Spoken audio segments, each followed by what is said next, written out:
Everyone, welcome to another episode of Film Club, another Q&A come hangout session because ain't nothing really going on in We ain't Hollywood to got talk shit to about. talk about. Nothing to We talk ain't about. got shit to talk about. We have stuff to talk about, but we ain't We got do nothing to have talk things. about. Yeah. We I came up am with your host, Zach Attack Reviews. This is my color commentator, my guy, the bestie of the film stuff that we talk about, Kenneth hmm Sparkington Jr. What's up? First of all, I'm not a junior. My dad middle name and my middle name are different, so he prevented the junior thing, and I appreciate him for that. You know what I'm saying? I'm Gordon. You know what I'm saying? He's Avery. You know what I'm talking about? In the middle Gordon names, Sparks. Kenneth Gordon Sparks. You know what I'm talking about? What a great name. I I mean, hate you. I mean, you know. Let me see if this hardware acceleration is on because it sure as hell seems like it. Excel, it is not, which is weird. That's But good. That's yeah, good. But we're gonna start so off like how we always start the stream off, telling us how we're doing, any updates that you want to shout out in the beginning before we get into the main stuff. Chat with you guys all night and have fun. So Kenny, you started. What's going on with you? What updates? What's how you feeling? I'm tired, boss. I'm so tired, man. After last week, man, like last weekend, I saw some phenomenal movies. I saw Friendship, and I saw help me, Zach, help me, Lord, help me, Zach. Come I on, saw the you can one with get it. the death of the people and the Space Needle, and the woman, and she was like, "Damn, I'm having a bad dream." And then they was at a You getting barbecue, there. and niggas You died. getting there. Um, and Mm-hmm. then Mm-hmm. piercings and what have you, and piercings in Yeah. places you should not have them in this situation. Mm-hmm. Mm-hmm. Final Destination. There Final. we go. Thank You you. made it. I saw Final Destination. I saw Friendship over the weekend. I was so excited to review them. I made thumbnails. I downloaded the trailer. I set up the cap cut to edit them, and never recorded the thing because I am tired, y'all. Like I'm actually legitimately tired. I'm 70% through of the way through my script for Final Destination. I've been writing this for like 5 days, right? And that's just because I'm tired. Yeah, so that's where I'm at. I'm mentally drained. I feel like I'm in a place in my life right now. This sounds way more dramatic than it needs to, but I feel like I'm in a place right now where I have oversaturated myself with the things I enjoy so much so to the point where I'm sick of them. So wrestling, I'm tired of watching wrestling, even though I watch it every Every Monday, week. and Thursday. Thank you, my wife, who I love and is amazing. I appreciate you. You're the best. Oh, thanks. Thank you, Miss Sparks. Hey, Zach. I have water now. Amazing, amazing. So yeah, that's kind of where I'm at in my life, man. I'm just kind of like, you know, so I do feel like I am going to be reviewing stuff soon, but I think where I'm at in my YouTube journey is I have come to the point where I'm trying to let go of this idea that I need to post every week, and Yeah, I'm trying to get rid of this idea that I need to do anything. yeah, I think that's the real part of it. I don't need to do anything. This is supposed to be a hobby. You know what I mean? Like, but the feeling of my followers, I want to, you know what I mean? It's just like it's a lot for making less than $100 a month. I'm monetized, so praise God. But it's like $50. You know what I mean? Like I think yeah. what I'm A lot saying. happening So for $50. Yeah. yeah, yeah. But thank God for 50. But how are you doing, man? Where's your mental state? Well, Collectible Band was nice enough to ask how it's doing tonight. Mm-hmm. Yeah, let's talk about this weekend, right? So I have some ups and downs. Let me give you my little diatribe. So Friday, I went to go Describe it. see Final Destination Bloodlines. You know, I remember the name of the movie right away, unlike someone. Uh,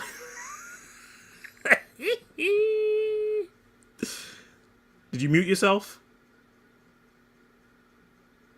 I Oh, can't hear you. yeah, I did. I did meet myself. That will happen often if you are someone that watches this every week. He will mute himself. Yeah. Um, so I watched I that didn't movie. want We're to gonna be hear talking about the it. drinking sounds. You know what I mean? Yeah. So we're gonna be talking about that movie. We're also gonna be talking about the other film that we both saw, Friendship. Luckily, I got to check that out yesterday. But Friday, I saw Final Destination: Bloodlines. The box office for that movie is really good, and I can see why. It was one of the most packed houses I had in a long time for a film. Because you guys know I go every week.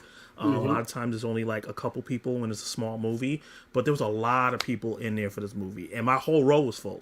And everyone was reacting, everyone was laughing, everyone was don't go there, don't do that. And that for this kind of film, it was perfect. I love it. But they also were respectful enough not to talk like through scenes where they shouldn't be talking. And I think the movie deserved it. I didn't have that. You said you had that? People just I did not have that. I did have a crowd that was very lively. So when I went, I was sitting next to some aunties and some elders. You know what I'm saying? People, some salt and pepper folk up in the 50s and 60s, and they were in their living room. That's where they was. They was like, "Oh, I can't believe he did that! Oh, kill the boy! Kill the boy!" There's a scene in this movie where a very obnoxious child is there's a possibility of him, catching a body or death catching a body of the young child, and this uncle, right, 50s, kill that boy, kill him now. I'm like, sir, I agree with you because the child was annoying as hell, but you the whole theater don't have to know. So yeah, like. It was. I guess I'm an unk now because I definitely said, "Can this little nigga die?" out loud in the theater. He was pissing me off. There was no niceness about that kid at all. But yeah, so Final Destination: Bloodlines, had a great time. I did my review. Oh, I had like. I'm not an influencer. I don't want to call myself an influencer or whatever, but like I had like influencer YouTuber stage fright. So usually when I do my out of theater reactions, I go to where their little dining area is, and there's usually no one there after I get out of the movies, but it was packed. It was full of people. So I was like, I'm not shooting a video with all these people here, and they might be watching me. Hell no. Yeah. And then I went outside where there's not usually a lot of people. I can go in the corner and do that. There was people everywhere. And I was like, I pulled out my stick. I got my mic. Nasty mind. I got my mic and I looked at myself and I was just like, I'm the ugliest human being in existence. I am not doing this right now. Obviously, I don't believe that. A girl's never called me ugly in my life because they can't. It's not true. But at that moment, I had to give myself an excuse not to shoot this video because I was like, I'm very embarrassed. There's too many people here watching me. So, hey guys, I was not doing that in front of everybody on the middle of the street in New York City. Hell no. Somebody would be like, shut your ass up. That's not gonna happen to me. They would have been in the back like, yo, this nigga think he a streamer. Look at him trying to better himself. Look at this stupid ass. Oh God, no. I do not have the energy to be him. But yeah. So Final Destination: Bloodlines, had a great time. Went home, dropped a review. You can check it out. It's on my channel. Saturday was my best friend's birthday party, and we had a really good time. I went to my first drag show, and that was cool. I had a good time. The drags were hilarious. They were working hard. They were dancing and telling jokes. I had a good time. It was in a Spanish restaurant and had some really good brunch. And I had a really good time there, and I met some people. It was really, really cool. And then right outside of the restaurant, they had like a food festival for like 3 blocks, just mad carts. So I ate good. Yeah, I had a good time. I had a good time. Yeah, you know man. I mean? The drag community, the LGBTQ plus community, like they're good people. Yo, they're good hangs, number one, and they're good people. Yo, like they just be chilling. And that's what's so upsetting. Like, they just be chilling, and niggas be trying to, like, exterminate them for no reason. Yeah, like, they just trying to live. Like, what are we doing here? Just like you trying to live. Ain't doing nothing to nobody. It's weird. It was so funny because, like, my female best friend, it was a surprise party for her. and Oh. her other best friend. I always do this because he's always trying to say he's her best friend, and no, I'm the best friend. Um, he's gay or whatever, and so he's been here before, and so when stuff started happening, he looked at me. He's like, Zach, this is how I know you're a ride or die for her, because you're very straight and this is very gay. And I was like, yeah, it is, but I'm an ally, so I don't care. You know what I mean? That's what I was So saying. yeah, Like, I think I asked you over the weekend, had you ever watched the show Pose? Pose. Yeah, I want to watch Pose is a Pose is a phenomenal show. I moved my laptop, so I was like, "Is it mute?" Pose is a phenomenal show about the drag community, about the ballroom scene, about like the LGBTQ things that went down mostly in like the 70s and 80s, the 80s and 90s, really. And it's such a good show. It's such a good show, especially if you're a person who lives off of like empathy and wanting to understand other people and stuff like that. It's a really me good and show. you both. Yeah. That's our like our favorite kind of content. Right? Yeah, absolutely. Content about lives that we're not living. Favorite. Well written too, and well written, which this was. Yeah, very much my favorite. Definitely got to but yeah, we got a bunch of comments in here. Don't want to let's get into it. Ignore our people. No. Zach, what day are you planning on seeing Mission Impossible? I'm seeing it Friday. I am also seeing it Friday with my mama. She's coming with me to the movie, so that should be fun. I think I'm trying to see it. I'm trying to see it on Sunday. No, I'm sorry, Sunday. I'm trying to see it on Thursday. But I know like I'm not going to be able to see it the way I want to see it. Because the IMAX theater that's in my area is actually in New Jersey. It's in Cherry Hill, New Jersey, right? I'm not going to have the car because the wife of my youth, the woman who I love, is going to have the car, and she's going to a Beyonce concert for the weekend. Oh, wow. So I will be home. And so I'll probably just watch it in Dolby. Like there's a Dolby theater near me. But you Dolby's I want to see it in that IMAX. I know. I think she comes home like Saturday, so I might just go and see it again. You know what I mean? So yeah, no harm, no foul, and I'm excited for Lilo and Stitch too. Hey, Books, Bugs, girls, and purrs. I was about to say Lupanto. Have you guys been watching Last of Us season 2? It's incredible. First of all, Michael Anthony, welcome to the live stream. Feel like I haven't seen you in a while. How are you doing? I have been watching Last of Us Part 2. I am caught up. This fine gentleman right here is not. 3 episodes behind. And so don't spoil it for him. Incredible. I wouldn't say for myself. I think that there are some incredible episodes, but as a whole, so far, I think it's solid. I think that's how I feel about it. That's fair. Did you hear the news about them like extending this? Yeah, we were talking about it in our group chat. Yeah, to 3 seasons. 4 seasons. It was already 3 seasons. It's going up to a 4th one now. No, I'm saying they're extending the second game to 3 seasons, right? Oh yeah, because this season, next season, another one. Yeah. So I didn't play the second game, and you did. Does this game feel like a 3-season situation to you? Yeah, I felt like the first game was 2 seasons, and they rushed through a lot of stuff that I wanted to see. Especially action-wise, that's one thing I'm missing. I'm missing a lot of the cool action set pieces. Because, like, the story and the emotional beats are great, but the action set pieces also made that game great. And it was a part of the story, too. It wasn't like, oh, you have to do this action part because that's a game. They tied it into the story. So they kind of are missing that stuff that can, like, grab the emotional people, but, like, make people who like the action like it. And I think they're rushing through so much in this season. So I do think they need another season. I don't know if they're going to rearrange things, some of the stuff they missed, put it in the next season so we can still get it. Yeah. But yeah, this definitely, both games have enough. I think the first game is like 15 hours. And we only got 8 episodes. Did we get 8 episodes last season? Was it 8 or 7? I feel like it was 8.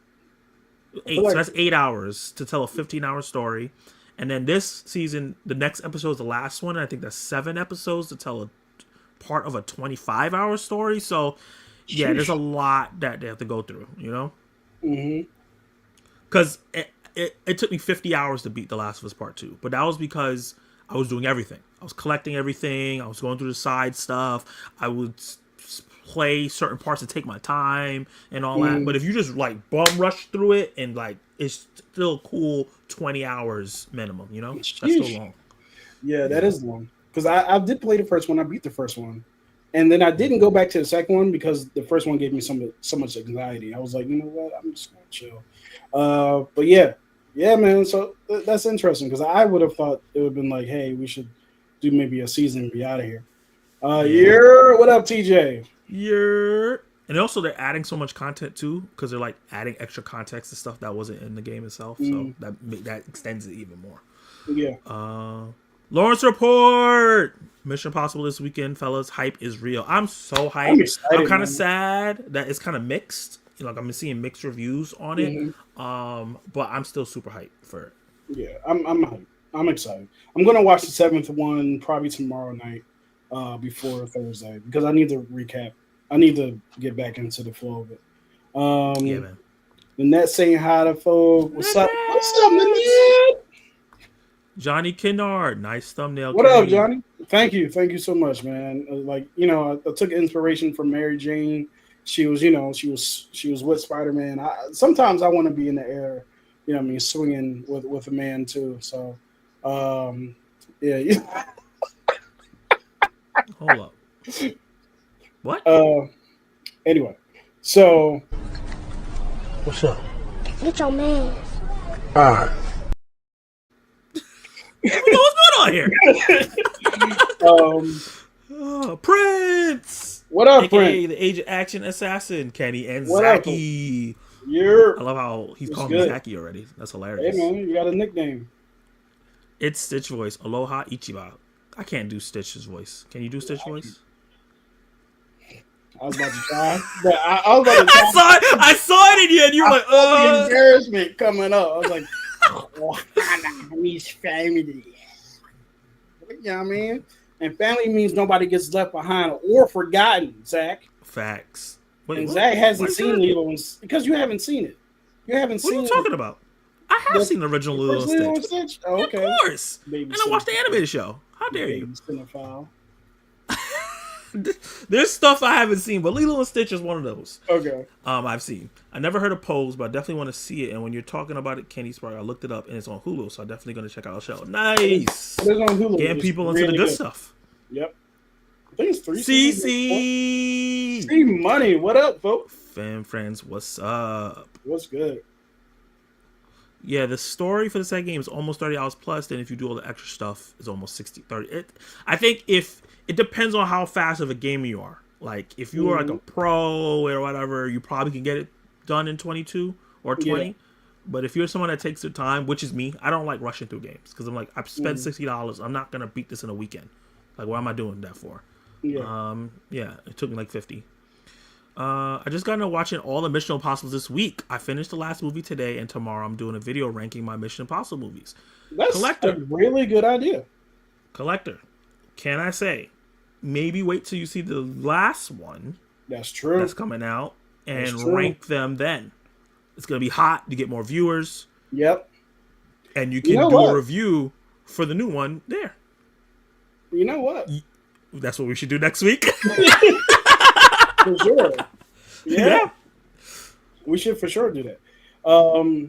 See money. But yeah, so let's get into our first topic, man. Final Destination Bloodlines. Yeah. Talk about it. Tell me how you feel about the Bloodlines. I don't really care what people say. I don't really watch what them one do. So for me, Final Destination. What's happening? You don't know nothing about that, Zach. So no, we gotta stop all that. How dare you? What's your background again? You Panamanian? What? I'm black and Puerto Rican. What are we talking about? Puerto Rican. Sorry, same thing. I'm barely Puerto. I'm like a Puerto Rican. How dare you? How dare you talk about my Jamaican ass don't know a Jamaican? How dare you?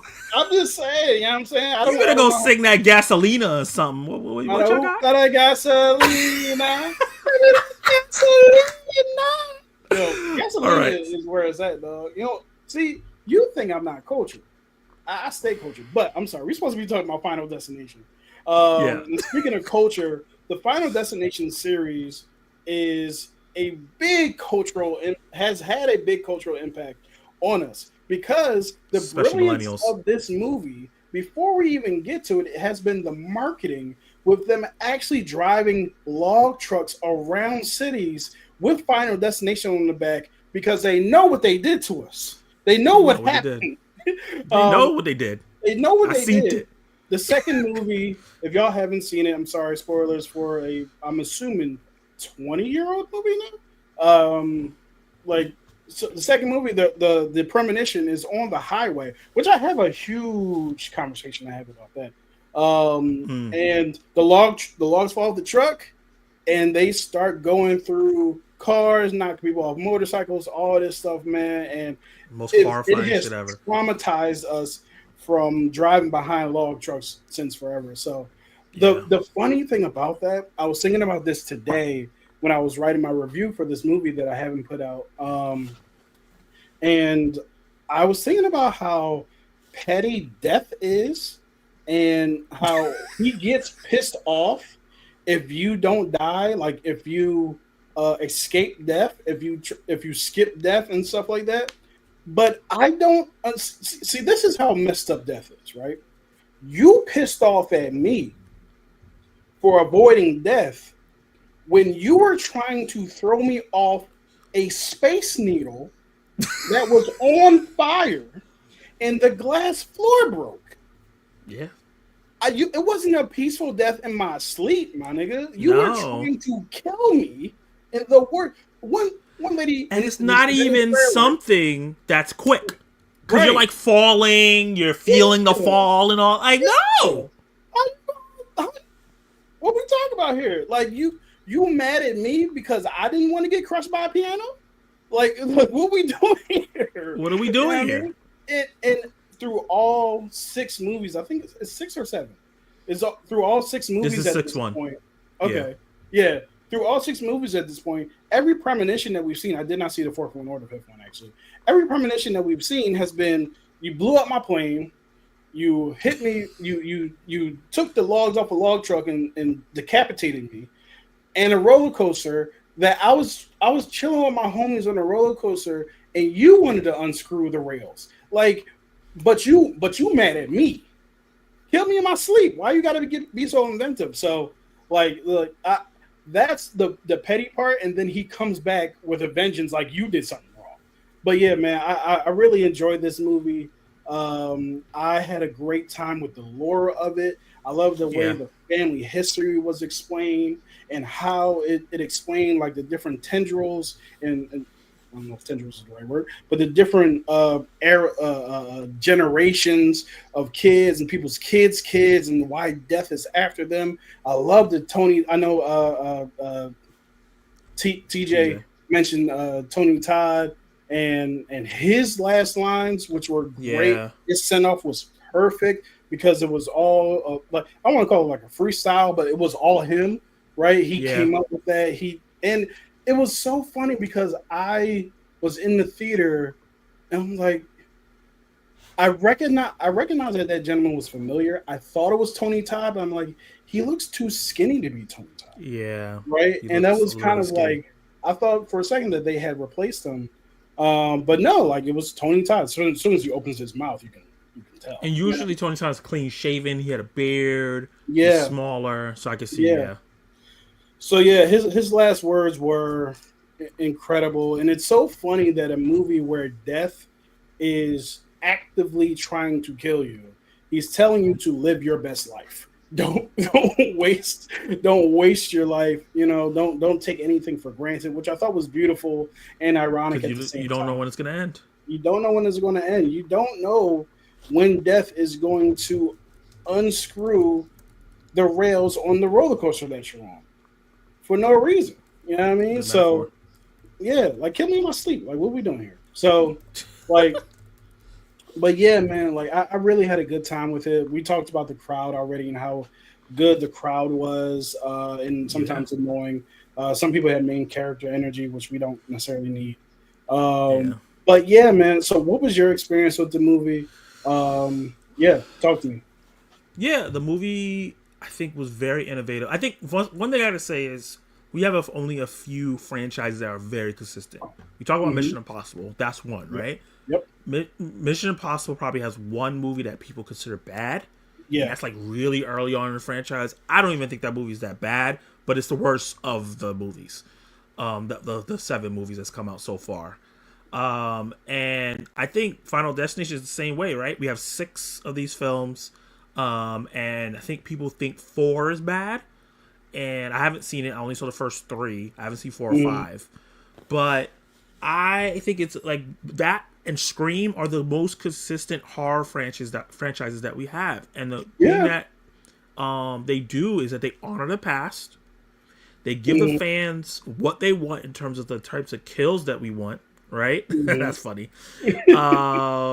And also they have comedy in it. You know what I Yeah. mean? And I Yeah. think that's a big thing is like both Scream and Final Destination knows how to entertain you while Hmm. horrifying and traumatizing you, right? Yeah.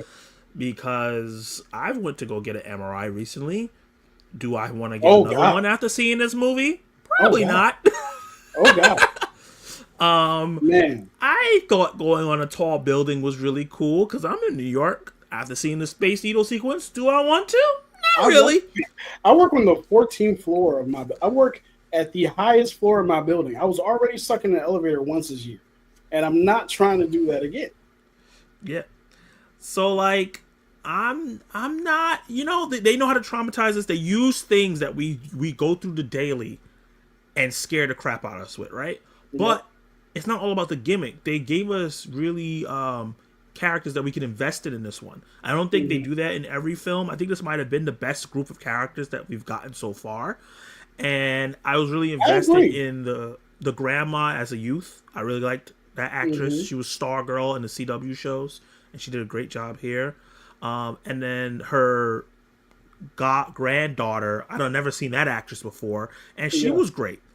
Um, the main guy with the piercings, he was really funny he was, throughout. and he had some heart Um, to him too. he He had some wasn't heart to just him like he too. wasn't a stereotypical like, oh, he's just a tattoo punk rock guy. Like he had a lot of Yeah, layers to him. if he Yeah. was one note, he would just be a joke the whole movie, right? He would be That's annoying. what Yeah. it did. He would be very very annoying. But they Hmm. found layers in this silly movie. Yep. Um, and what's interesting is like usually one of the main characters are the ones that has the premonition, and then Hmm. they're going off that throughout the movie, and they may have another one. Yeah. But in this one, the main character never had one. Right. That's very different. Yeah. And now they've kind of changed the game with some of the lore. Hmm. The way death can act if you fuck around, even Yeah. if he's not coming after you. Yeah. And That I love. how, Yeah, that was yeah, great. Yeah. and then how they tied everything together. Like all the movies now have extra meaning because of this one movie and the I explanation of it. agree. Yep. And they have a path moving forward. And also the ending of the film, I'm not going to spoil it, was just like, damn, I was not expecting that. me neither. I I was not thought we were expecting that gonna at all. get, You know what I and we mean? got Yeah. something completely different. Am I I was mad like, about it? oh, I was like, okay. damn, I wish he went a different way because I really like these characters. But also, I was like, it's Final Destination. It Yeah. makes sense. Now, the funny thing for me was, or not the funny thing, but the thing I had been thinking about is, without spoiling the ending, how rewatchable is this movie, knowing how it plays out, right? What's gonna Typically, when happen? you rewatch a movie like this, it's to see how. I can't say this without spoiling it, so I won't. But you know, The deaths, the to see if there's yeah. anything that you missed. I mean, there's that, but so we'll talk in the family group chat later about what I'm talking about. But essentially, like I'm wondering like what the rewatchability is of this movie, knowing what happens at the end, right? Because it's a good movie for sure, but like Yeah. I just wonder about that. And not that the ending made it bad. I think the ending was appropriate, right? But yeah, man, like I really enjoyed this film. Yeah. The family felt like a family. That's another thing. Yes. There was Even messiness. though It they was were so so messy. different, they all felt Yeah. like a family, right? So, Yeah. even like the kid with the peanut allergy, like, Yeah. and we were already talking about the tattoo artist or the what do you call Yeah. somebody who He was does a tattoo artist too. yeah, Yeah. um, yeah, even that. So yeah. Also, I love the 52 fake outs. Death was like, hey, you guys think it's this way, but it's that way. That But do way. you guys think it's that way? Nope, because it's this way. It's like, yo, man, stop playing with these people, right? And I So love that like the movie led with messiness. There was a part of like this one side of the family, this other side of the family not gelling really well. But I mhm. love that like when shit hit the fan, the family came together, and that's really family. Like Yeah, you yeah. might not agree with all your cousins, your aunties, and Hmm. everything in your extended family, but when stuff start happening, you come together and you try to figure it Yeah. out.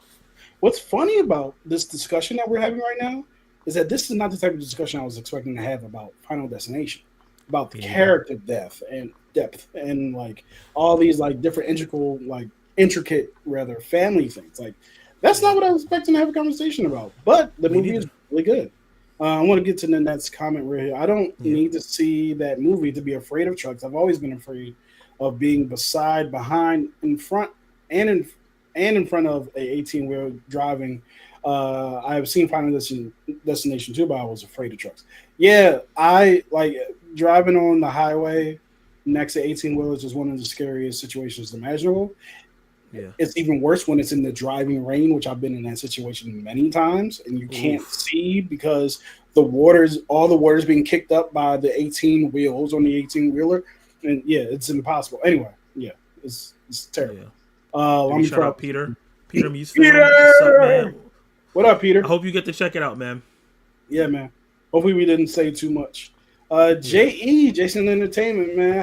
How you doing, gentlemen? Long time. Glad you guys are doing great. Final Destination was cool and had some interesting devs. Kind of feel like a streaming movie though, but it was a fun time. I could see somebody feeling like this is a streaming movie. I think like for me, I want to give a lot of credit to the crowd that I saw it with, because the crowd Yeah. I saw it with made it fun. I could definitely see myself watching this on stream and being like, okay, that's cool. It like I could definitely see myself watching this on streaming and being like, and not being like, I should have saw this in the theater, which is really interesting because it was filmed for IMAX, and I don't think it needed to be. Nothing about this movie Nah. tells me you guys should be spending money on filming this for IMAX. Yeah, definitely not. But I think I'd rather have seen this in the theaters. I think seeing it with Oh, people was more fun than if I was just watching it at home by myself. yeah. Um, yeah. Mhm. Yeah. What up, Michael 101591? I got it. You did What it. up, man? Welcome. What's up, man? I have a theory. Death was getting tired of just collecting souls, so he defies the plan so that he can push the people to die in slower deaths, knowing what was coming, so he'd have more fun. Ooh. Yeah, that's a good If theory. they add that, like if we get to see like death as an entity or we get some lore on that, Hmm. that would be really dope. You know what? Like what? Which ones I like? Which deaths I like more than others? So when I'm seeing a death where, like in this movie, I think they got back to their roots. The deaths in this movie were like um plausible, right? This thing Yeah. hit this thing. You tried to move the big vending machine and such and such. All these different types of fake outs, Things right? that we've done. Yeah. Things that we've done. The Final Destination movies I don't like are the ones where you see an invisible person just turning the knob on like some gas or something like that. It's kind of like, Yeah. so you just doing stuff to like do stuff like it, that Yeah. type of stuff I don't like nearly as much as this is plausible. You know what I mean? And it's like you're kind of doing things and he's just Right. pushing it more to a deadly situation Yeah, than he's actually picking the thing up and dropping yeah. it. Yeah, like no spoilers, but there's a wheelchair that's brought into one place, and it's like, well, it makes sense for that wheelchair to be there because they're trying to do this. even though it's going to cause more of an issue, right? So those types of things where it's not death just turning things, you know what I mean, are much better to me than the magical stuff. Yeah. Home Slice Adulting. Welcome to the What up, live Home stream. Hey, what up, Home Slice? You don't So, recognize yeah, her? laser eye surgery is off the table. Huh? You don't recognize her? Who am I? Is that Kiara? Yeah, that's the homie. Oh, shit. What up, Different Kiki? name. I don't know if I can call you Kiki because I don't have that familial bond. I don't know if the rules allow. But yo, what up, Kiara? Good to see you. Yeah, laser surgery is off the table after Final Destination traumatized me. Yeah, I can see that. MRI. Ooh, MRI after Final Destination. Hell nah. No, She's like, no. absolutely not. Nah, I'm just gonna have to die, whatever the disease that's in there. You know what I mean? Tevya Smoka. Welcome to the live stream. Long time no see. Yeah, the movie was fun, but not my favorite. That's definitely fair. So, which one was your favorite? Let us know. Yeah. Actually, guys, let us know which Final Destination was your favorite in the comments. Yeah. I would say for me, probably the second one. Although I really liked Which one was the second one? Second one was the logs. The law. Yeah, that's my favorite one. It's the second one. Yeah. Traumatized me for real. The third one gets kind of weird. Yeah, I ain't vibing with that ending. Yeah, I know you feel like why. your happy, feel good endings. I get it. Mhm. Go next. Let's Yeah. go, baby. We going all the way. Hopefully. I think y'all going to make it. But yeah, y'all. I'm so excited. Yeah. So Net says that her favorite was the second one. So yeah, we can talk about friendship, or we can go into our first list. Okay. You want to do the list and then talk about friendship after? Yeah. So y'all, while this stream is named "We Ain't Got Nothing to Talk About," we did find some things to talk about. The good old Cybertronian god Chat GPT gave us some ideas, and we are running with it. So a few things that we're going to run down through the show, just so you guys know what we're going to be doing. We're going to be talking about the movie Friendship. We're also going to be doing our top 5 movies that we did not have high expectations for, but actually ended up impressing us. And we're also going to do the reverse. Our top 5, for me, 10, because I couldn't do 10, do 5. But it'll be honorable mentions. You know what I'm saying? Our top 5 movies that we had high expectations for that ultimately disappointed us. Did I say the same thing twice? No. Okay, No. You said it right. Okay. So and we're then gonna do surprises first, right? yeah, we're going to do surprises first. And we're also going to be doing the thing that we did last week, which was we're going to be pitting 2 years against each other and seeing which year had the better movies. But we'll get to that later on in the stream. But for now, before we get to friendship, yo, let us know in the comments what movies you guys have seen that you didn't have high expectations for, but actually surprised you. And we're going to go through our list now as well. Yep. All right, let me know when you're ready. I am ready. So we doing we doing it in order, or are we just talking about these 5? What you mean? Like, are we doing 5 is the least one? Yeah, I'm going. Number 1? I'm going 5 to 1. So you can do your 5. Okay. I'll do my 5. Blah blah blah. Right. So Gotcha. number 5. Like, actually, you go first. Cause I think I went first last time. Gotcha. Like Nature said, hit that like button, please. Woo! Let YouTube know that you like what you're watching, so suggest it to more people, and we can grow. Yeah, we see 10 people in this joint. We better have 10 likes. I appreciate you. I know where you live. We're at 9. I have no idea. You know what I mean? But, let's get to 2 more. Yeah. So, your number 5, sir. My number 5, and a lot of these are going to be more recent. I couldn't think of like really, really old movies that I watched as a child that disappointed me. I was just a pleasable child. Maybe I'm a pleasable adult as well. But a movie that I went into low expectations with, but I ended up really, really enjoying was Chip and Dale's Rescue Rangers. Oh, look at the that. streaming movie that came out on, was it Paramount Plus? I think it was Paramount Plus. Yeah, Yeah, I liked Chip and Dale's when I was a kid. I used to watch it. It wasn't my favorite animated show as a child, but if it was on, I would check it out. I enjoyed it, had a good time with it. So when I heard that they were making a new one, I felt like, okay, they're bringing this back. It's probably going to be just another cash grab. It's not going to have any artistic merit to it or any real fun. They're just going to play off of nostalgia and reference things that's happened in the past, yada, yada, yada. Yeah. What I was brought into was a movie that is so much fun. It does play off of nostalgia, but in a very unique way, right? Like, it comes in, it brings these two Chip and Dale Rescue Rangers, it brings them in there and grounds them in like reality where like they were playing actors the whole time and they've been separated and they're not talking to each other anymore. And one of them got plastic surgery, so they're in the new CGI animation. Funny. Yeah. That was really funny. And now they're trying to figure out why people are getting killed. And it has like a metaphor about how corporations use you and then put you out the pasture after you're done, especially if you are animated film or just like anything. And it's kind of a metaphor for what happens to actual real life humans. And the movie is just really, really fun. It makes fun of a lot of the stuff that we used to grow up and watch. It takes some risks because there's like a funny moment in the movie with South Park, that scene with the father with all the white stuff. That's the most I'm gonna say. I was surprised that they went there in this movie because I thought it was a kids movie. But the funniest thing that happened was them doing Ugly Sonic. That was one of the funniest surprises. Yeah.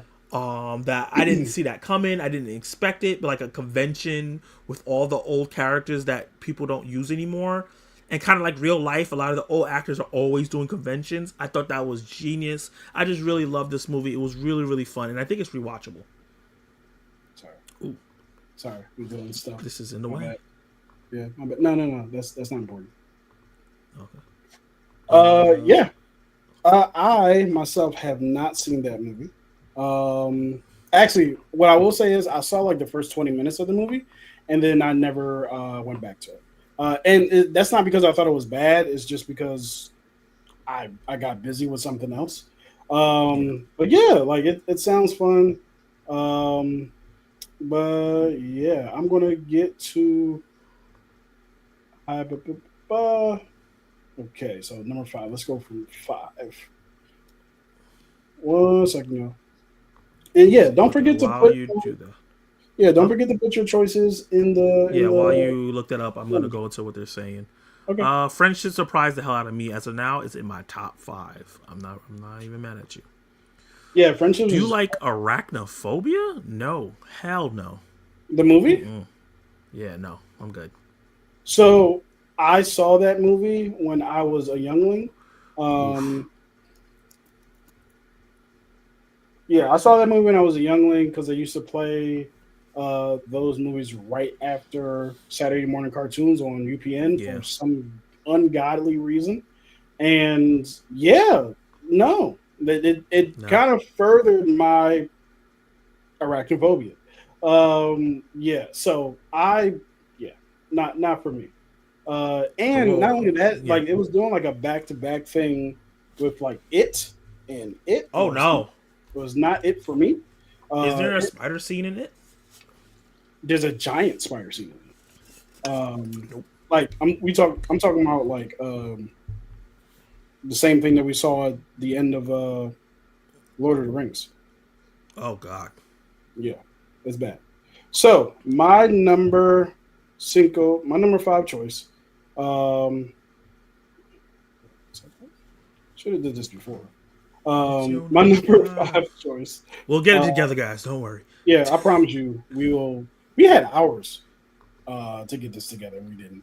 Our number 5. My number 5 choice is BSO1. Nope. I'm black. I promise. Rise of the Planet of the Apes. This was one that I had zero expectations for. I knew like James Franco was in it, and I didn't know Jonathan Lithgow was in it, but he was great in the movie. Like coming off of the 2001 Planet of the Apes and having literally like no Planet of the Apes stuff in between there, I did not really have much care for it, but I went to the movies anyway, and it was phenomenal. It was great, and it sparked. And this is actually going to be a theme that throughout my list. It was phenomenal. I really enjoyed it. I'm sorry. The theme is that something I thought was going to be terrible sparked a trilogy I love. Right. So, Rise of the Planet of the Apes was awesome. Like I said, it sparked a trilogy. You know what I mean? You had the famous quote from Caesar when he whispers in James Franco's ears, like, Caesar. Like, I forget what he says, actually. But yeah, I really enjoyed this movie. I'm a little flustered. I'm tired. But yeah, good. It was a good time. It was a good time. But yeah. I love that movie. That movie is part of my favorite trilogy of all time. I think that those three movies, I guess it's not even a trilogy anymore because Kingdom of the Planet just came out. So it's an extension of that, and that movie's great too. So yeah, just this one of my favorite series. Yeah, for sure. So yeah, before we go to your number 5, 1 second. Yeah, this is my number 4. I'm gonna while you do that, I'm going to actually, you know what I'm gonna do? I'm gonna, what I should have did, which would be smart to help you and move this along. I'm gonna send you my list. I know you want to be surprised, but praise God. Yeah. No, I'm good. There you go. Let's see. Okay, CC said The Wild Robot really surprised me last year. Didn't think it would be bad, but didn't know it would be my top 10. But in my top 10 amazing film. Yeah, I think Wild Robot surprised a lot of people. I think there was a lot of animated films that surprised a lot of people last year that they thought, oh, this is gonna be okay, and it ended up being amazing. Yeah, I'm with you on that. Collective Movie Man, have a good night. Have a good night, buddy. CC said also Dungeons and Dragons is an all-time favorite. That was close to making my list. I thought the trailers weren't that great, but I ended up loving that film, and hopefully we get a sequel. Yeah. You know what, y'all? I'm gonna stop doing the poster thing because it's just taking way too long. We're just going to write it in the banner thingy. So let's go to your number 4. Yeah. So my number 4 is a movie that did this come out last year, or the year before? I don't remember. Gran Turismo. Gran Turismo, that's a good one. Let me talk about low expectations. Right. I saw the trailer. 100 millions of times. They play this trailer over and over and over and over. Saw it in front of every single movie that I saw in the theater. I was waiting for this movie to come out so I could stop seeing the trailer. So I was already sick of it. And then I was watching the trailers on TV and I was like, this just does not look good. Like, thank God David Harbour's in here. He's probably going to make me laugh, but this movie's going to be terrible. And then I watched the movie and the first 10, maybe 15 minutes of it is an ad for PlayStation and Gran Turismo. So I was like, okay, I knew this movie was going to be terrible. Just reaffirming it. But after you get past the ad part of it and the setup of the story, it becomes this great film that has heart, has stakes, has a great pseudo dad relationship, even though the guy had a dad, but David Harbour was playing the dad that he wanted. The character arcs were there. Some stuff didn't get fleshed out like I wanted. It's not a perfect movie, but the races were exciting. The racing was so exciting in this movie. I'm now excited to check out F1, which is coming out next month. The Brad Pitt film. Yeah, I'm excited to watch that now because of Gran Turismo, and I thought this movie was great. It was one of my favorite films of the year last year. It wasn't in my top 10 or anything like that, but sometimes your favorite films could be films that you just enjoyed so much, and I was so shocked how good the movie was. Right, like I was when the movie ended. I literally started. I never start a clap at the end of the movie in the theater. I started clapping, and my roll clapped. So, yeah, Gran Turismo, man. That's what's up. Yeah.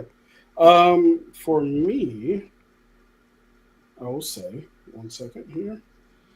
Yeah. For me, the next one would be Rogue One. Rogue One is not a movie I was expecting to be good, or not expecting it to be great. There's no Jedi in it. You know what I mean? There was nothing. There were no characters that we really knew. Other than like Mon Mothma, like she was the only character, one of the only characters. Because if you watch Clone Wars, you know what's his name's character was in it. I forget his name. Gosh, it's gonna kill me. But yeah, Rogue One was really surprising. You know how surprising it is, Zach? It's tied with #1 as my favorite Star Wars movie. Like I was not expecting it. Like it's tied with Empire Strikes Back. It is that good of a movie. Rogue One, controversial statement. Brace yourselves. Rogue One is so good that it actually made A New Hope enjoyable. It actually made A New Hope good. So like I finally like going from Rogue One leading straight into Star Wars and New Hope. I was like, yo, now we have some momentum. Now I care about like why the plans were given to Leia and all this other stuff. Because the beginning of the movie, it's kind of like people just doing things indiscriminately without explaining a damn thing. Right? It's like, hey, this person needs this tape. Save me, Obi-Wan, you're my only hope, blah, blah, blah, blah. You got C-3PO and R2-D2 just wandering around the desert. Like, okay, why do I care about these characters? Right? But I will say this. The second half of Star Wars is great. Star Wars A New Hope is phenomenal. After they get caught by the Death Star, the movie actually gets good. Before that, I don't know. And I've always said this: if half of your movie is good, or if half of your movie is bad, then your movie is bad.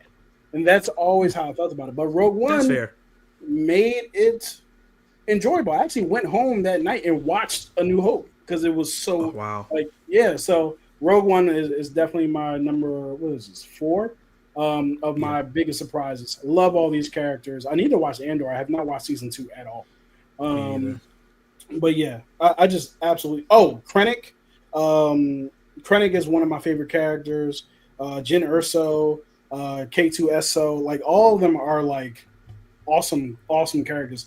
I'm with the Force and Force with me. Like all that stuff was dope. So yeah, I really enjoyed Rogue One. Now, sir, you're number 4. Are you ready? Before I get into that, let me get into some of the questions real quick. Or not questions, Oh, we got a New Yorker here. Useless skills. Hope everybody's having a good night. Second live stream that I was able to make it. Let's go. I'm so glad that you were excited to make this live stream. I appreciate you. Making it through. Here are 5 movies that I did not expect. Also, useless skill. Let us know what are some movies that you went in with low expectations and then were like surprised by. Yeah. Here are 5 movies that I did not expect. I would like some of my top favorites. Saw. Okay, I can see that. Especially if you're not a gore person. Maybe not. Yeah. Final Destination. On the outside looking in, Final Destination does sound goofy.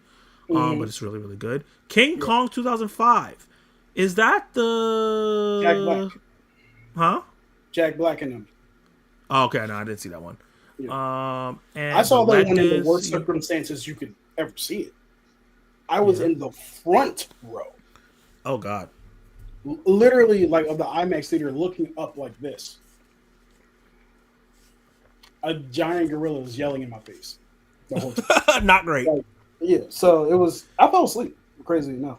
Anyway, but... Not really crazy at all. It's actually expected. Yeah. Okay, The Legacy. I'm not sure what The Legacy is. And Copycat. I've heard of Copycat, but I've never seen it. Yeah. The View with Drew. What's up, man? What up, Drew? Oh yeah, Gran Turismo was a good one. So regretted not catching. Oh, I wish I saw it in IMAX. Yeah. Also, Neil Blomkamp is a director that I really love. He directed one of my favorite movies of all time in District 9. He did Elysium. He did Chappie. He's become one of my favorite directors. So the fact that he did this, I was like, oh, he could do commercial movies too. I loved it. Yeah. I definitely agree. I was sick of the trailer by the time the movie came out. I missed it and caught it on streaming and really liked it. I think a lot of people did miss it in theaters and end up watching it on streaming afterwards. He says, nah, you're right. Rogue One is definitely top 3 Star Wars film all time.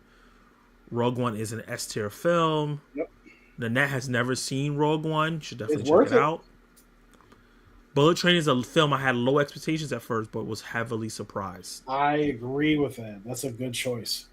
I actually was really anticipating that movie, and it was ended up being better than I was hoping. I was expecting just a good fun time. It actually ended up being a great fun time. One of my personal faves. A couple of attempts to unravel a sinister plot with the English countryside estate of a dying man who was gathered in an eclectic, notable group of house guests. Oh, that's Copycat? I've heard of it, but I haven't seen it. Sounds like Clue. My number 3 is going to be Transformers 1. I think we can all agree I'm with you. that we all saw the trailer and thought it looked like ass juice. Yes. It looked like kiddie, really kiddie stuff. It didn't look like it had the seriousness a Transformers film or show needs to have. Corny jokes, very cookie cutter characters. It just did not look like a film that I was going to go in the theater and enjoy. Or I was like, oh, that was cool, but not for me, right? Right. And I ain't gonna lie, the first 20 minutes of the film is that. It's corny. Right? It's very lighthearted. The characters are super like cookie cutter in a way. Like, oh yeah, I've seen that version of that character. Everything, even the voice acting is like, But when we get to a certain point in the movie, it locks in. And when I say it locks in, you know that meme everyone's using of the guy sitting up? It does that. Yeah, and I was like, oh shit, this is great. Like this, I love this. The voice acting got really good because we got some emotional stakes and just stakes in the film. There wasn't really any stakes in that first couple minutes. We got some like really emotional stakes in here. Chris Hemsworth, once again, one of my favorite actors. He continues to knock it out of the park for me personally. Yep. He did it as Thor. He does it at Furiosa. He did it in this. If you ever seen Bad Times at the El Royale, like he gets it. He knows how to do his thing. Yep. He did a great job. And then Brian Tyree Henry is the MVP as God. Megatron. Yeah. Megatron's arc in that movie is incredible.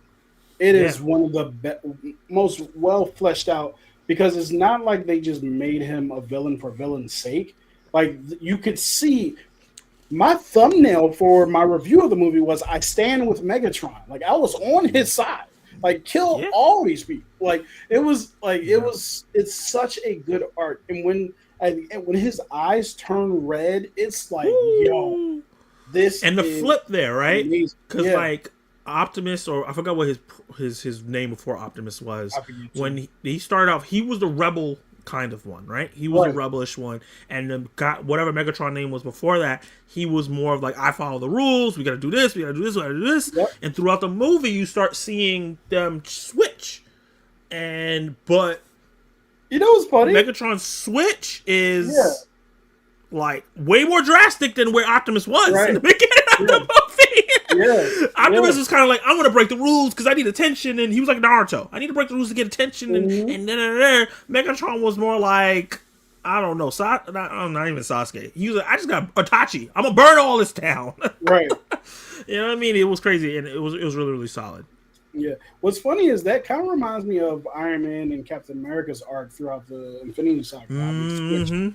They switched positions from Iron Man being this loose cannon, not following the rules, all this other stuff, and Cap turned into, Cap was the rule follower, don't curse. Everything that Shield says is right and true.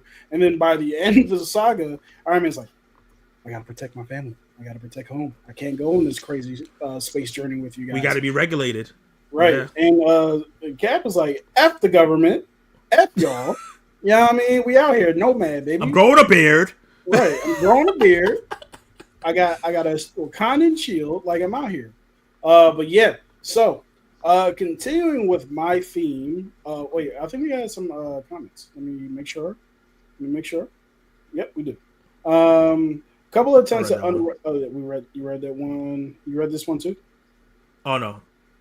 Oh yeah. That is synopsis for Legacy, and it's from 1978, and stars Sam Elliott and Catherine Ross. Awesome. Nice. 1,000%. I still think Transformers is ass juice, but it's nostalgia for me. Okay, let's have a conversation. Hold on, which one are you talking about? Are you talking about the live action, or are you talking about the animated one? So he might be thinking we're talking about literally Transformers, the first one. That's not what we're saying. We're talking about the animated movie Transformers 1, Useless Skills. Let us know. What do you mean by that? was joking by the way. But yeah, and books, Girls and Persons. Rogue One is my favorite Star Wars movie. I It's keep also my wanting favorite to one say, too. I keep wanting to say it's my favorite, but every time I'm like, but Empire Strikes Back. You know what I mean? Like Rogue One is my favorite Star Wars movie. Empire Strikes Back is probably my third favorite Star Wars movie. Fair. There's a lot of them. There's 10 of them. But yeah, let us know. But yeah, so my number, what number is this? We're 3. at 2. Huh? Oh no, you didn't do your 3 yet. Never mind. Yeah, Sorry. yeah. So my number 3 is Fast 5. Oh, wow. Okay. I like coming off of the first Fast and Furious movie. Awesome movie, really good. The second one, Too Fast and Furious, really fun. Ejectocito, cuz like really fun. What did Brian say? I said forget about it, cuz. That was great. Tokyo Drift is a film that exists. Shad Moss is in it as Bow Wow, and you know they drifting. I used to when I actually that movie did have an influence on me because when I first started driving, when I first got my license, I used to scare my wife because I used to drive too fast and be like Tokyo drifting. Like I used to sing that as I was doing crazy stuff in the street. But that's the old me. You know what I'm saying? I'm going on 35 now. I'm not that man anymore. So yeah, but Fast. Oh. So when we get to Fast and Furious, not the Fast and the Furious, the fourth one, I was like, oh, this is good. This is actually good. I'm actually enjoying this. But Fast 5 was like, where it turned up. What is happening? This is so much fun. The Rock came in. They were in Rio de Janeiro. They're stealing the bank vault scene when they dragging the bank vault through the streets. I was like, yo, the older I get, the more I look at, yo, the physics is crazy. But like they was twirling that drawing through buildings. I'm like, that's not how that works. But it was so much fun. And you got to get used to that if you're going to watch Fast and Furious. But it also it launched 6, 7, which were good. 8, which was 6 was great. 7 was good. 8 was not 8 was solid. 9 was okay. 8 was getting to like where are we doing? It was getting there. Because 8 was 9 was like 8 was a submarine and 9 was space. This is a crazy ass conversation that we have about people who were street racers. 9 was space, and 9 I was like, I don't know. And then 10 was like, talk about jump the shark. Hey, we might want. Oh, and then how Dom became a superhero through the movies. Like at one point, he like Hulk stomps and a building falls apart. In the 10th one, he lifts a car and basically flips it with his bare hands. I'm like, bro, we've gone too far. But anyway, but Fast 5 though, Fast 5 was a lot of fun, man. Had a great time with that movie. And then got the that joke at the end about Tyrese bald his head. But yeah, that was it said something about Baby Yoda. Anyway, Fast 5 is my number 3. Fantastic movie that I did not expect to be nearly as good as it was. Uses Skill says it's so hard to think of 5 for some reason that wasn't already mentioned, but one for me was definitely Edge of Tomorrow, Live Die Repeat. That's a really good one. Good one. Especially if you saw it when it first came out. A lot of people weren't excited for that movie, and then it came out like, wow, this is great. I went into it with a lot of hype because a lot of people already hyped it up by the time I saw it, and I ended up loving it. Yeah, I wasn't in love with it. I do love that movie. That's a great movie. I wasn't like enamored by it, or I didn't feel like it was going to be good because that was the same year Elysium came out, and it was like these movies were just kind of like the same. It was like Elysium. It was Edge of Tomorrow, and then there was another movie that Tom Cruise himself did, where he was like on some like white planet and Oblivion. Yeah. Yeah, and they all kind of felt similar, the same or similar. I was just kind of like, you know what I mean? So, gotcha. Yeah. So I was just kind of like, but Edge of Tomorrow was great. Actually, we rewatched that like what, a year or so ago. That was yeah. It had a really good had a really good time with that. All right, cool. So your next number two. Number two is something that came out last year, and that's Mm-hmm. gonna be Wicked. If you have been in my group chats and just around me in real life, yo, it wasn't a good time. I was just like, I don't want to see this shit. It looks terrible. I don't want to see Ariana Grande act. I think the movie looks trash. I don't like musicals. I'm not in for this. I was just like, you already know. The only reason I watch this movie is because of you, Kenny. That's true. Um, I And was the funny thing is, going the only to reason I number two. watched that movie is because of my friend. Because I also had the same attitude that you did. I was like, I'm good. I'm not going to go see that. I'm not watching this. Also, like Cynthia Erivo has said some things about Black Americans, and I was like, I'm gonna boycott everything she said. Mm-hmm. But then everybody was like, you gotta see it, you gotta see it, you gotta see it. And I was like, all right, I'm not gonna let this boycott stop me from having enjoyment. If this movie is really actually that good, I'm Right. gonna go check it out. Yeah. And it's great. It's I phenomenal. went It's in so going good. like, this is gonna be absolute ass. From Yeah. the first 5 to 10 minutes, it got me.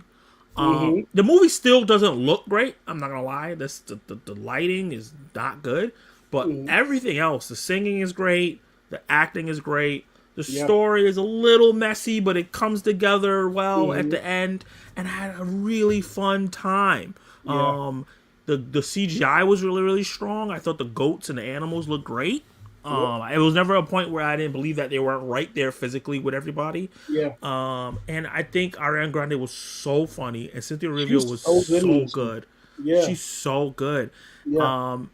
Talk about like actors. I just saw somebody say this is a girl on Instagram I followed. I think her name is Movie Match Girl, and she talked about how she hasn't been a fan of Jennifer Lawrence for Mm-hmm. most of the movies that she's been in until she saw her in No Hard Feelings. And she was like, oh, I think Jennifer Lawrence has been being miscast because she's at her best when she's doing comedy. And I'm like, Yeah. I think so. And I think Ariana Grande was also being miscast in her, because she never really starred in movies, but she like Mm-hmm. was in cameos. And I don't think they weren't using her right. She's great when it comes to comedy. She needs to be in Yeah. more comedies. And I think that's the same thing. There's a lot of actors that probably are in the wrong genre a lot of the times. So yeah, she was so good. But Cynthia Erivo, like, Ariana's great, but without Cynthia Erivo's emotional performance, the movie doesn't work. A lot of people gave Ariana credit and wanted her to get the Oscar, but if Yeah. she doesn't have Cynthia Erivo to play off of and that chemistry, the performance wouldn't work. Yeah. So those two were great. Some of the side actors were kind of. They I were love doing a Michelle lot. Yeoh. But, Oh, hold on now. Hold on. Don't talk about the goat now. I love her. I just said that. She's in my favorite movie of all time. I'm glad she won the Oscar for it. All But right. she wasn't great in this. She can't really What? sing that well. She wasn't good in this. She can't sing. She can't sing. But however, she did what she had to do to get through the movie. That is a terrible way to describe that. No, I'm saying like She got through the movie. She made it. She barely through a made it. musical. Through a musical. You know what I mean? Not everybody can make it through the musical. Some people, you're like, hey man, maybe you just shouldn't have been in here. But I think Jeff she was Jeff great as Goldblum the is antagonist. He was great. Jeff too. Goldblum is starting to just be Jeff Goldblum, and I'm kind of getting sick of it. I ain't gonna lie. Really? Yeah, I wasn't feeling him as the Grand Wizard. I was just like, all right, he's just Jeff Goldblum. There's nothing here that makes it. It took me out of the movie, honestly, because I was like, okay, I'm in this world and this, and I was like, oh, this is just Jeff Goldblum. Yeah. The one of the things I really loved about this movie was, and it comes at the very end, it's the flying monkeys, like how they were built up and how that lore played into them becoming what they became, and even like and how the Alphaba ended up being like framed and all this other, like it was so good, man. It's really well done. I'm looking forward to Wicked for Good. Me too. That Terrible dumbass name, title. I hate that title so much. It should just be Wicked Act 2 and Act 1 should be the first one because it's a play. It's a play on a play. But yeah, I'm big Wicked style over here. Big Wicked style. Big Wicked style. Oh man. Use of Skills says Oblivion had just came out. Yep, that checks out. That's also why I was like, nah, this next Tom Cruise joint wasn't going to hit wasn't going to hit, but it did. Yeah, that makes sense because a lot of times if you're coming off a movie, I'm like, oh, you're in the next one. I'm like, I hope this is good. And then sometimes it's good. Especially is a similar. Like you just came off Yeah. a sci-fi movie, it was okay, and then you're doing another one. Like, Yeah. all right. Yeah. I didn't like Wicked. Totally fair. Did you do the Ace Avenue? Did you skip over his comments? Did I? My bad. Yo, sup, fellas? What's good, bro? Yep. So Kenny, your thumbnail is hilarious. Thank you, man. Appreciate it. It was a last minute thing, but I'm trying to like get you guys to click. So, and hopefully it's working at some point because our title sure isn't working because we don't be having nothing to talk about sometimes. But yeah, man, thanks a lot, man. Thanks for being in the stream as well. I didn't like Wicked, definitely. The biggest reason I don't like Wicked is because of Ariana. Okay. She feels opposite about her. Yeah. Okay. That's fair. Actors being miscast. Shout out to Justice Smith for always being cast as exactly what he is. Oh, damn. For exactly what he is. That's crazy. If I never emotional damage. That shocked the hell out of me. If I never see Justice Smith again, I'll be perfectly fine. I don't not want him to work. I hope that he earns a living and he's in movies that he wants to be in. But bro, not into something that you like. That guy just brings everything down. Like it's just like, bro, get your anyway. And then that don't get us canceled. Granted, I haven't watched the whole movie of Wicked. I only watched the opening where she's singing to the Munchkins. I mean Ariana Grande by the way. I just couldn't get past it. Cool. Understood. The opening wasn't great. I'm not gonna lie. The opening wasn't that good. The opening got me into the movie. I was like, oh, what are we doing? Was she talking to all the little people? Yeah, because she flat out telling lies, and I'm like, okay, all right. What you doing? Tell me a story. I was locked in. But yeah, so that was you. Me, number 2, Zootopia. I was not expecting this movie to be nearly as good as it was. Like me and my wife saw it in the theater, and we walked out crying. Like it was that damn good, and all the subtle and not so subtle conversations, actually not subtle at all, conversations about prejudice and racism and how the system is set up to like essentially keep certain people looking like the enemy and separating everybody. And it also being sometimes it's the people who you least expect to be the one who set everything up. Sometimes because that sheep was a coon, basically. The sheep was a coon. You know what I'm saying? She had the coon chip activated, and she was going full RG3. But like, so that movie is incredible. Officer Judy Hopps, you know what I'm saying? Like her whole thing and like being naive and be like, oh, I'm just a good cop. Yeah, I love her. Man, she was getting on my nerves. You know what she was? She was a gentrifier. You know what I'm saying? She was the person who moves into Brooklyn, moves into West Philly, and is like, oh, don't do that to Judy. Don't do that. That was Judy's whole character. I love Judy. Don't do that to her. Judy's whole character. She moved in the suburb. She moved in from the suburbs to the middle of the city and says, "Why is it so loud? You guys are so loud, calling for noise complaints. I can't believe you guys. Oh my god, is the Spanish people outside going to be playing music all night? Like, is that what they do here? Is that what they do here? Like how that was Judy Hopps like, for me. That was Judy Hopps. Oh, don't do that. I gotta drop it in a poll now. I gotta end this poll I had about Justice Smith being a bad actor, and I gotta ask the people: is Judy Hopps colonizer? Absolutely. No, gentrifier. Gentrifier, yeah. Yeah, she ain't colonizer. Let's not do that, huh? Yeah, she came in like, ooh, like I want to. Can we just open like a kombucha shop? On Main Street. Kombucha shop.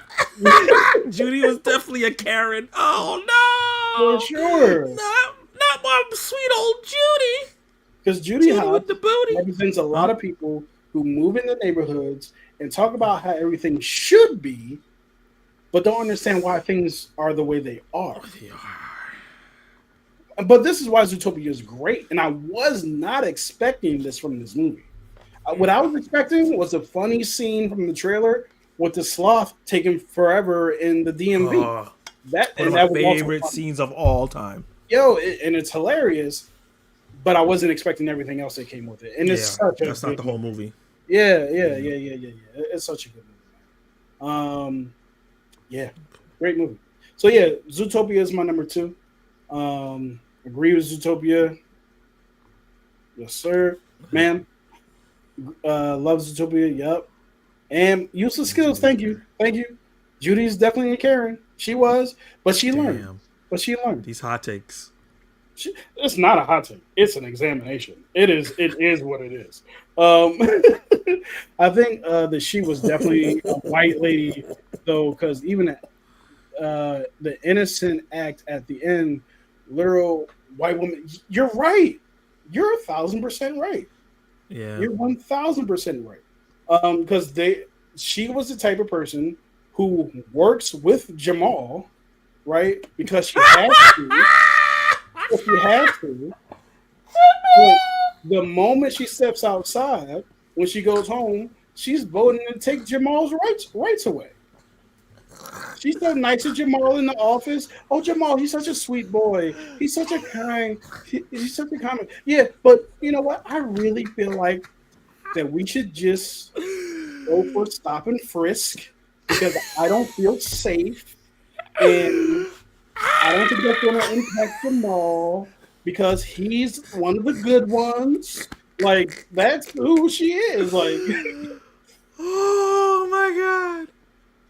yeah, Whoa. because you know what? Everybody thought it was the lion that was the villain because he was a big, scary lion. Uh huh.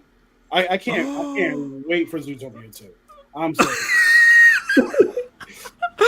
That was amazing. Oh, useless skill. Thank you for laying that up because he just slam dunked the shit out of that. I couldn't do. This is why Kenny. I have to do it with Kenny because I couldn't do it. That was hilarious. I'm with you, Zach. I love Judy. Yeah, I love Judy, but he is right. She is a. Sometimes I love some of the gentrifiers in my neighborhood. There's some gentrifiers that I work with. I'm like, you the homie, but you are a gentrifier. Now and also she came around towards the end. She didn't continue to her attitude, so I guess that's something that doesn't happen in real life, but hopefully maybe they can see this movie. Oh yeah, that makes me think of Puss in Boots: The Last Wish. You know what? Since you brought that up, that is actually my number 1 film. And the reason why is because I am not a big fan of Shrek. I've seen I didn't know that about you.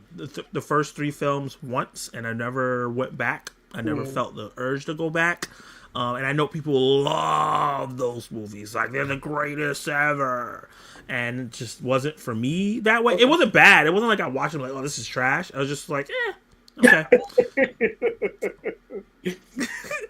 And I was just like, okay. That's cool. I'm not going back to these. Useless skill, chill. So you go like, I'm gonna stay subscribed to Kenny, but I'm gonna unsubscribe from Zach. Don't do it. Don't do it.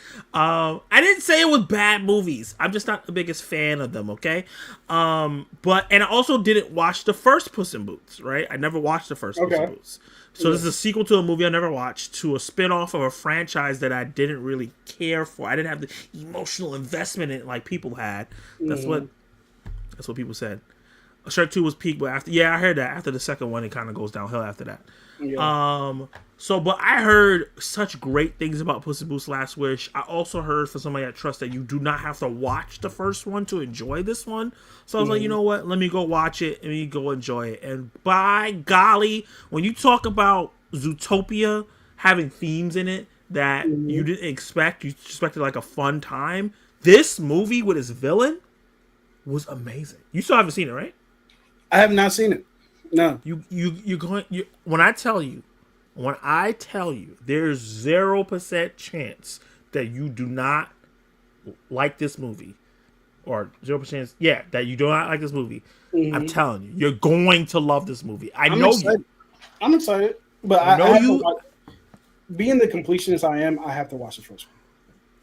Go ahead. I heard that one is mediocre, but the what they do here, first of all, let's start off with the animation, right? Inspired by Spider-Verse, the first one, but its own unique take on it. It's absolutely gorgeous. It's really makes the animation fun and pop and feel like real life characters, and it looks different from anything else that's out, right? Like you could tell it was inspired by Spider-Verse, but it doesn't look like Spider-Verse. Just like Mutant Mayhem is inspired by Spider-Verse, but it has its own style. Yeah, the characters are all wonderful. There's a great voice cast. Like Florence Pugh is Goldilocks. What the hell? Yeah, exactly. And they're all great. The action is really, really good. The theme of like losing time, because this is not spoilers in the trailer. Puss is on his last life out of his 9 lives. Okay. And he didn't know that he only had 9, so he was just like a daredevil his whole life and losing lives, and didn't realize, oh yeah, you're on your last one. You didn't read the cat manual? He didn't read the Catman. He was just out here being Antonio Banderas, wilding out.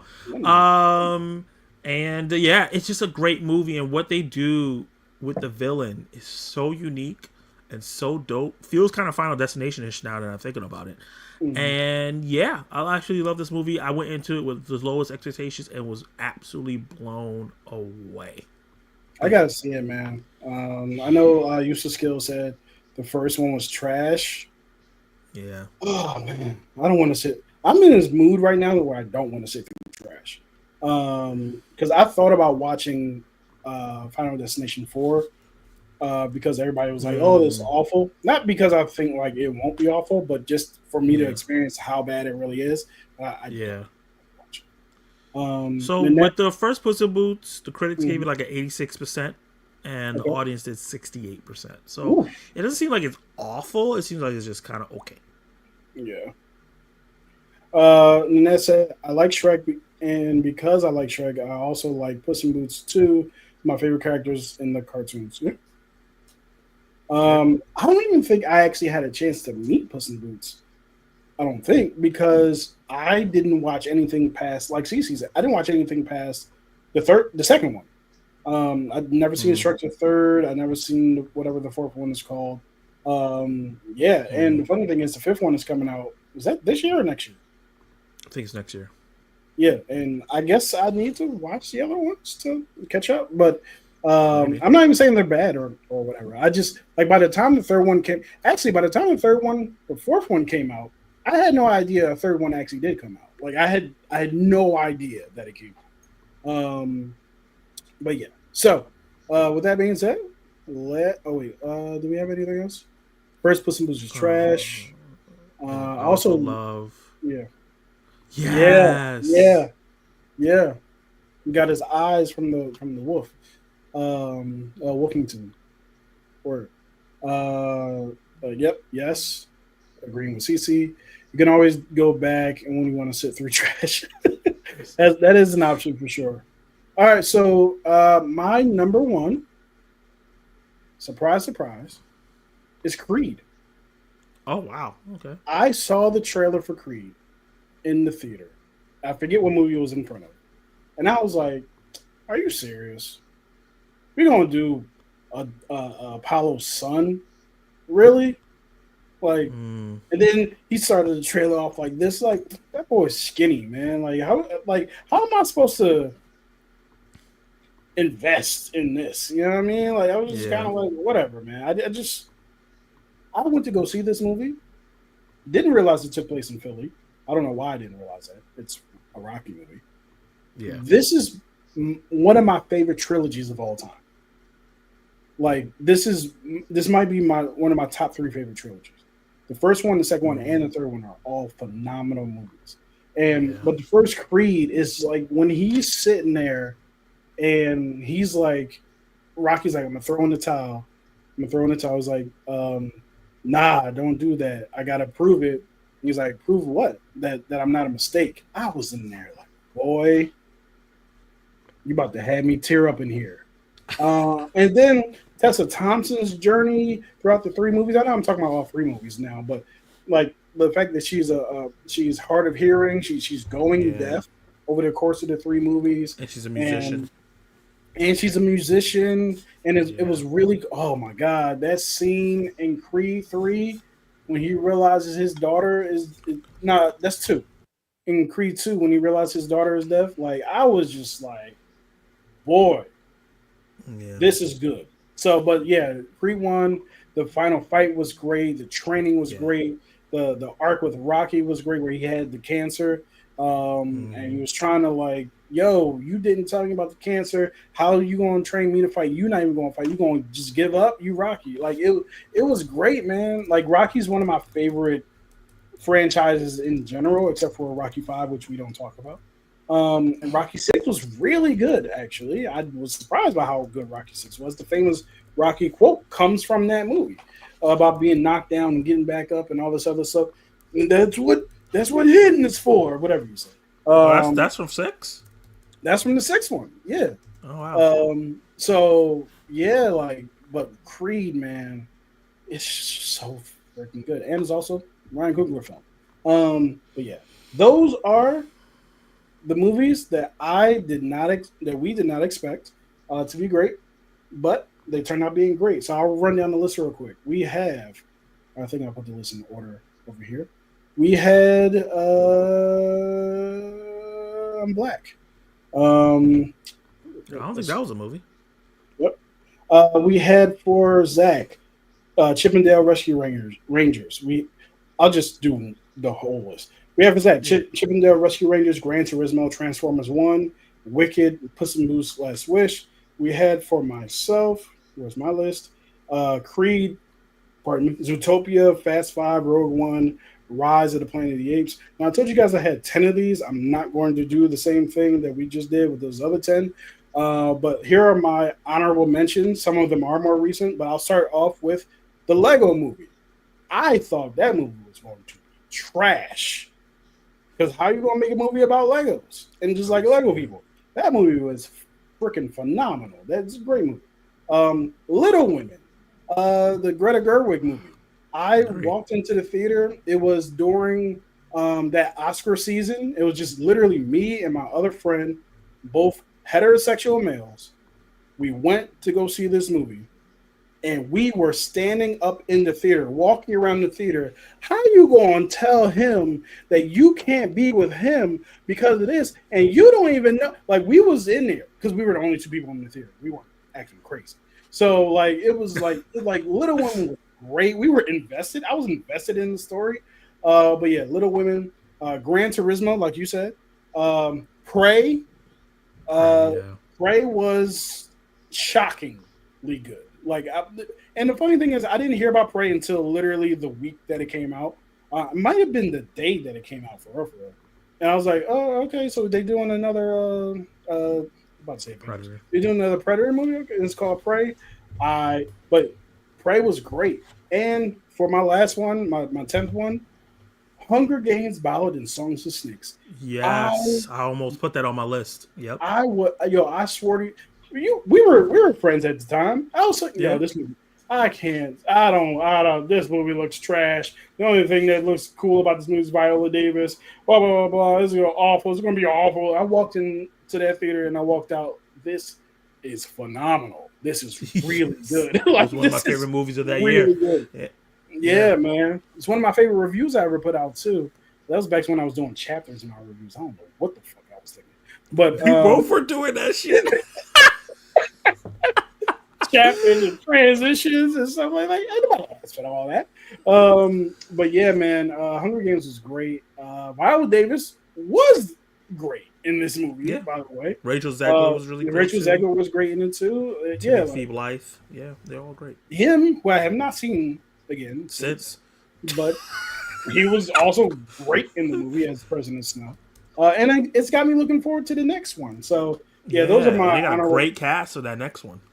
Fantastic. Yeah. It's looking heavy. So yeah, like those are my honorable mentions: Lego Movie, Little Women, Gran Turismo, Prey, Hunger Games, Ballad and Songs and Snakes.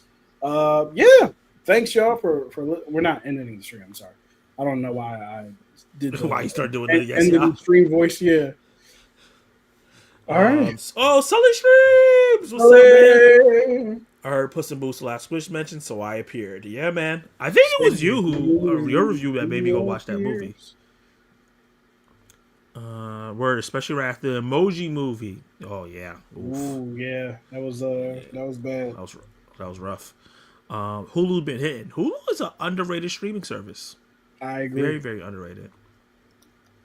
I guess I gotta go watch Hunger Games now because I definitely think the same to this day. It's really, really good, bro. Like the action is strong, it's hard, the emotion, the acting is strong. It's longish, it feels longish, but like I don't know what to cut out. So I'm like, Yeah. I'm in. Yeah. So up next, transition to it's still a similar topic, but going the opposite direction. And that is going to be, if I can find it, top 5 disappointments. So these are movies that we actually had a lot of excitement for, and then not necessarily that they were bad. We might still think they were great, but they're not maybe not as great as we thought they were going to be, or they actually ended up being bad. So I definitely have some hot takes in here. I have some takes that I don't think anybody will care about because they're like from a personal, like I was a kid type thing. But maybe, I don't know. Who knows? But yeah, so I'm going to start putting mine in here. Yeah. So while you do that, I'll start with my first one. Okay. So my number 5th movie, a movie that I had a lot of excitement for, but was a little disappointed, not because it wasn't great, because I do still think the movie is great, but it wasn't everyone was talking about this movie like it was the next best thing since sliced bread. Like it was the greatest movie of all time, the greatest movie of the year. And I was looking at my list for that year, and it ended up being number 26, which is not bad because I saw like 100 movies that year. But I'm talking about Top Gun Maverick, right? The way people were talking about Top Gun Maverick made me thought I was going to go in and watch it and be absolutely blown away by the acting, the action, the story. And that didn't happen for me. I thought that it looked great. I think the flight scenes were really, really strong. I thought the acting was solid. But the story was the most simple, plain thing ever. And I didn't have like grand stakes in it because we didn't even know who was the villain. And I understand why they did that. They didn't want to put a country on there. They just wanted a nameless villain or whatever. But I just feel like the movie is great. It's really, really fun. But it's not super rewatchable for me because I felt like I watched it twice, and the second time I didn't enjoy it as much. Mm-hmm. And it's a technical achievement what he was able to do with the ships. You just saw my list, didn't you? But I just didn't think that my experience with the film was as great. I think the romance was half baked. I think that they had actors who are really, really good, like Monica Barbaro and the guy who played Bob, like Louis Pullman, and the black guy, I forgot what his name is, he's from Insecure. They were in it, and then after a while, they kind of just disappeared out of the movie.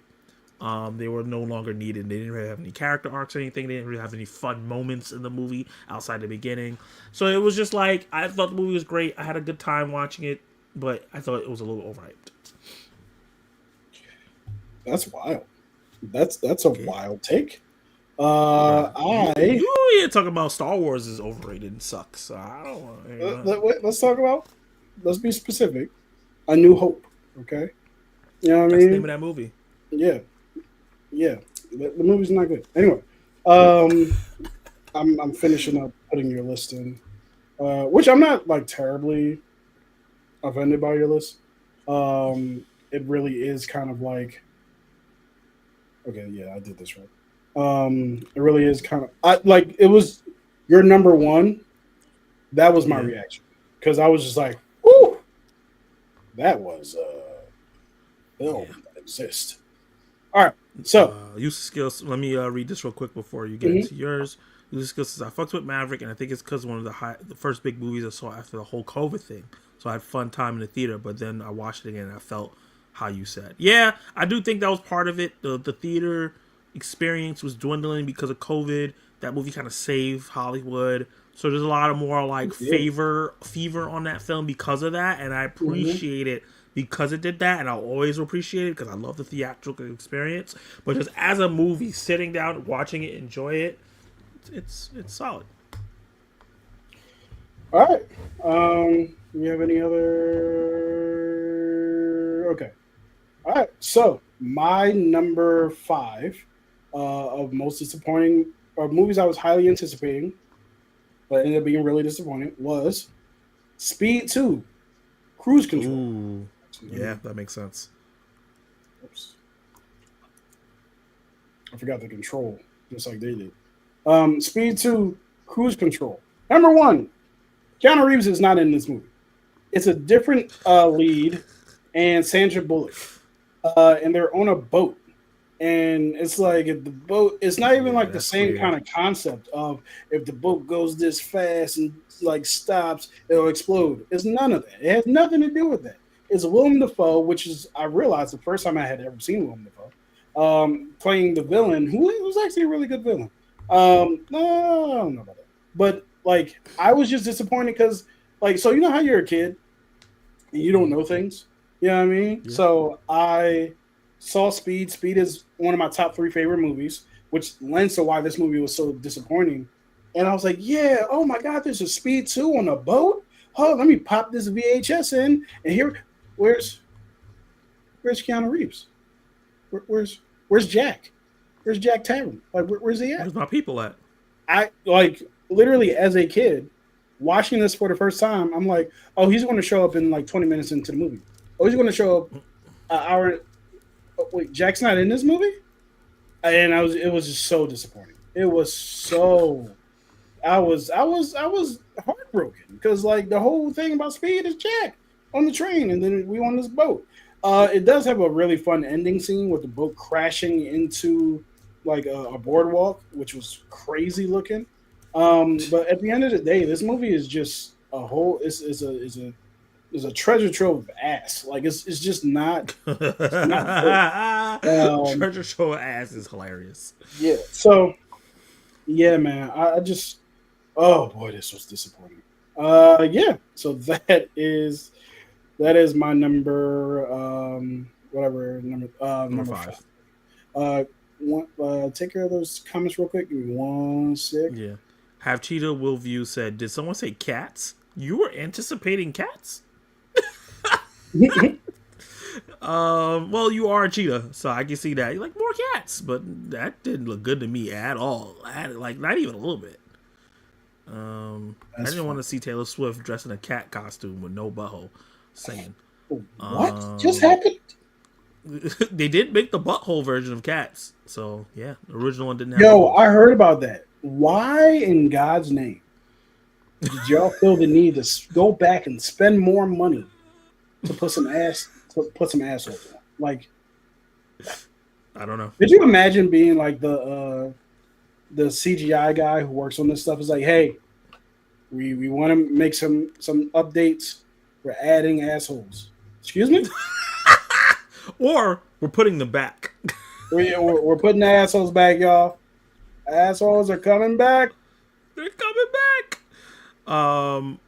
Useless Skill said the boat crash was fire though, but yeah, Speed was so good. And the second one was such a downgrade. Use that shit as a graph. Like, how disappointed was you? Speed 2. Oh shit. That's funny. I did not know this. I now have to see the butthole version for science. You might just have to. I don't know where. I don't know if that's like you could pick on streaming to see the butthole version. This is crazy. Is a crazy conversation. Way too many times on YouTube. This is a crazy conversation that we're having. Speed 2 featured Jason Patrick, whose father was Jason Miller of The Exorcist. Oh, I didn't know that. Both named Jason. Top 5 disappointed. Ooh, Save It Private Ryan. That's a hot take. I do like this movie, but it wasn't as good as I thought it was going to be. Okay, that's fair. Like, she liked it, but people overhyped that film. I'm scared I'm going to watch it and I'm be like, oh, okay. Iron Man 3, I can watch this movie, but it's nowhere as good as the first two. Interesting. I can see that a lot of people feel that way. I do not like Iron Man 3 at all. Actually, that's not Yeah. true. I like it a little bit more now, but I don't like it. Yeah. I think I like Iron Man 3 the most out of the three of them. It's interesting. Monster, I definitely thought this was a movie that I was going to enjoy because it's based on a true story about a serial killer, and it's called one of my favorite actors. Has one of my favorite actors in it, but I never will watch this movie again. Wicked, she didn't like it because of Ariana Grande, and Prey. Oh, she didn't like Prey. I don't really like Predator movies. The first one I do, but that's it. Gotcha. Not a big Predator person, and I've never seen Speed 2. That's fair. It's a movie. Yeah. So wait, have Cheetah. Yeah, I talked about that one. Okay, my bad. I missed that. All right, so your number, what is this? 4? Yeah. You ready for this? Guys, I have to preface this. So, backstory. I was scared to put this on this list because this review stopped me from doing throwback reviews because of the negative vitriol that I got from it. Which is funny because I said the movie was great. And I still think the movie is great. But the way this franchise is so hyped up, like, is the greatest thing. Useless skill. Damn. The way this franchise was so hyped up, and then after watching Lord of the Rings: Fellowship of the Ring and loving it so much, and was like, this movie is great. This is matching the hype that everyone is saying here. And then going into Lord of the Rings: Two Towers. Why did you put that there like that? I don't like how you set me up like that. I'll make sure everybody sees the name. Once again, this movie is great. But will I watch it again? Probably not. It's a lot of people walking and talking. It's a lot of scenes of stuff happening that didn't have nothing to do with nothing, which this franchise does a lot. The final fight at the castle was great, but a lot of the stuff before and after was kind of like, okay, we walking around, we talking, we doing things. We're spending a lot of time talking to these trees. When we could be I think that, and I should have got to that. I think that's really what hurt the film, because the trees were interesting. It was an interesting concept, right. But what they actually did with them, and you know what made this movie worse for me was what's the last one called again? Return of the King. Return of the King made this movie worse for me. You want to know why? Okay. Because they didn't use the trees. They spent so much time setting them up in Two Towers. Yeah. And I'm talking about the extended edition in all these, right? Like, I watched the extended edition of all three of these films. I don't know what the regular versions are like, but they spent so much time talking to these trees in Two Towers. I thought, okay, their arc is not done in Two Towers, so they're going to be big in Return of the King. And hey, Laser. And it was not. They were not. They were in the first 10 minutes of the first 10 minutes of a 4.5 hour movie. And then never showed up again in the final act. Or maybe they did. Maybe they were in the final act. But I don't remember. There was so much shit happening in that action sequences. But the point is the fact that they spent so much time in Two Towers on these trees and then didn't end up really using them in the next movie just made the movie even more worse for me. Like, I like the second one. I think it's a great movie. But it's just so much of nothing happening. The funny thing is, so I watched Lord of the Rings extended editions. My light just went out. I watched the Lord of the Rings extended editions. The first one? Last Christmas. Right after last Christmas. For the first time. And I loved Fellowship of the Ring. So good. I love Return of the King. It's my favorite one. I'm with you on Two Towers. Like, Two Towers. Thank God. Like, bro, this extended edition did not need to be extended that long.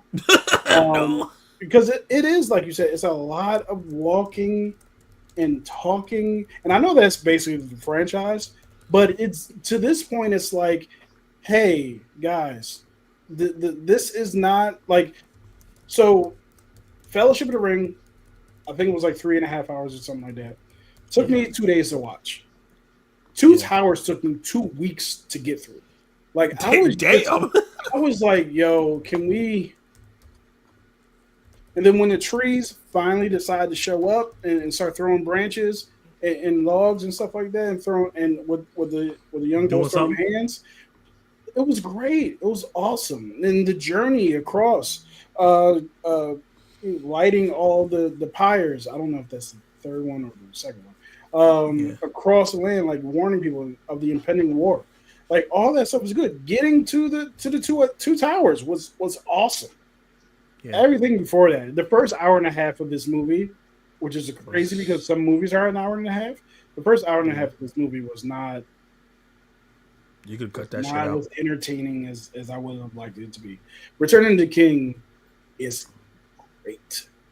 It is a phenomenal film. It's one of the best movies I've ever seen. And like I said, Fellowship of the Ring is right up there with it. Two Towers, which is interesting because it's a lot of people's favorite of the three. It just didn't work for me. Love you guys in the chat. That's just our opinions. Remember, I'm just glad that you feel the same. You're not just roasting me for my opinion right now. I was scared. You didn't say it was a bad movie. No, stop. Yeah, it's not a bad movie. It's just. I think all three Lord of the Rings movies are great. Just varying degrees of great. Yeah. All right. So my number, what is this, 4? Let's go to the comments real quick before you go to 4. My bad. I think we got a couple. Let me see. So he was talking about putting his finger on the subscribe button. Laser said he's here. Books, Persian girls like talk about pressure, useless skill word. I was like, oh, maybe I should skip this or pivot and talk about a different movie. Zootopia 2 trailer was great. Seeing the new villain and environment was. I need to watch that. I have not seen the trailer. There was a bunch of trailers that came out over the last 2 days, and I haven't watched them. You know, sometimes I post those trailers and don't even watch them. Sometimes I do that too. Yeah. Said, what's crazy is I actually agree with him. Oh, thank God. No unsubbing today. Mm-hmm. Love to the Two Towers extended version is top draw. That's fair. That's awesome. I like Lord of the Rings too, but with that said, I kind of see where you're coming from. It's one of those movies that is hard to watch. Yeah, man. I was sitting there like, this is what y'all kept talking about, bro. When the hobbits and the orcs were walking across that land, and they was, bro,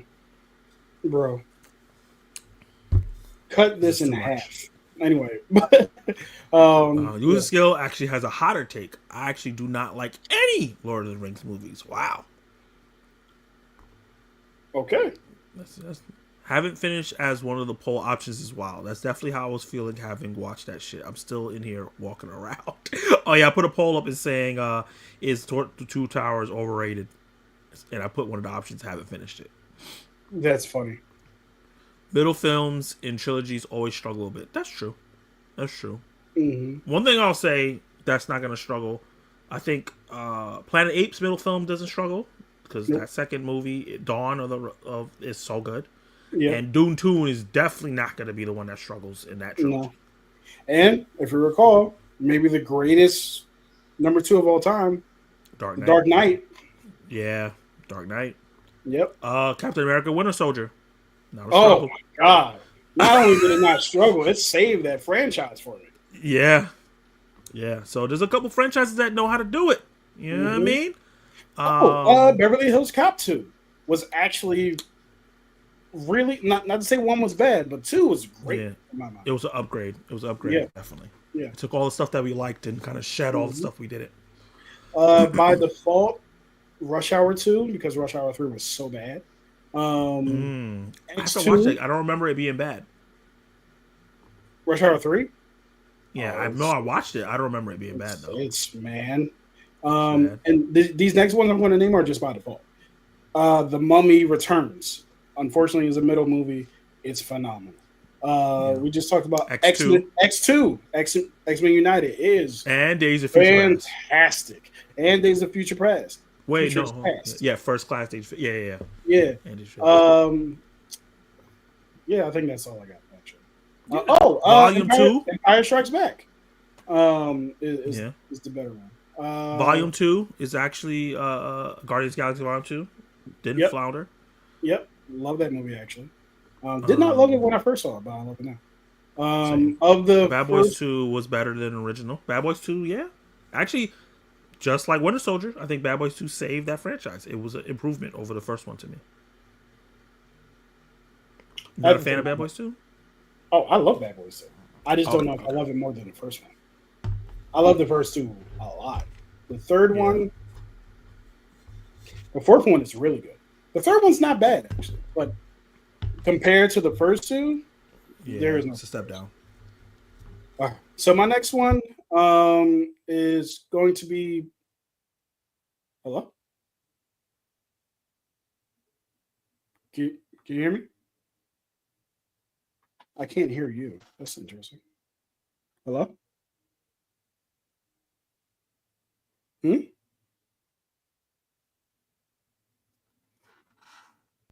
Oh, can you hear me now? Yeah, you're muted. I was muted. How about that, Zachary? Yeah. Sometimes I gotta give you some, you know what I mean? Because you be muted all the time. Yeah. T, what is folks? I don't know why I went to the South on that one. So my number 4 and T, what we're talking about is movies that we were excited about, but ended up being very disappointing. My number 4 is Monsters Ball. This movie is awful. What is this? Monsters This Ball? is the movie that Halle Berry won her Oscar for. Oh, because she got naked in it. Yeah, it's like, yo, I'm watching this movie, and I'm like, why do people like this film? It is an awful film. Not only is it awful just from the standpoint of like, it like there's no likable characters in this movie at all. Like, and nothing about this movie made me want to go, yeah, man, that was really good. Like, it's such a bad movie that I'm shocked that it got an Oscar. I'm shocked she got an Oscar for it because her performance in it isn't great. Because and the movie isn't great. So I don't know. Like that. So the one scene I saw, because when that movie came out, what, 2002? It came out in 2001. Yeah, 2001. So I was 11. So I had no business watching that anyway. So I didn't see it, right?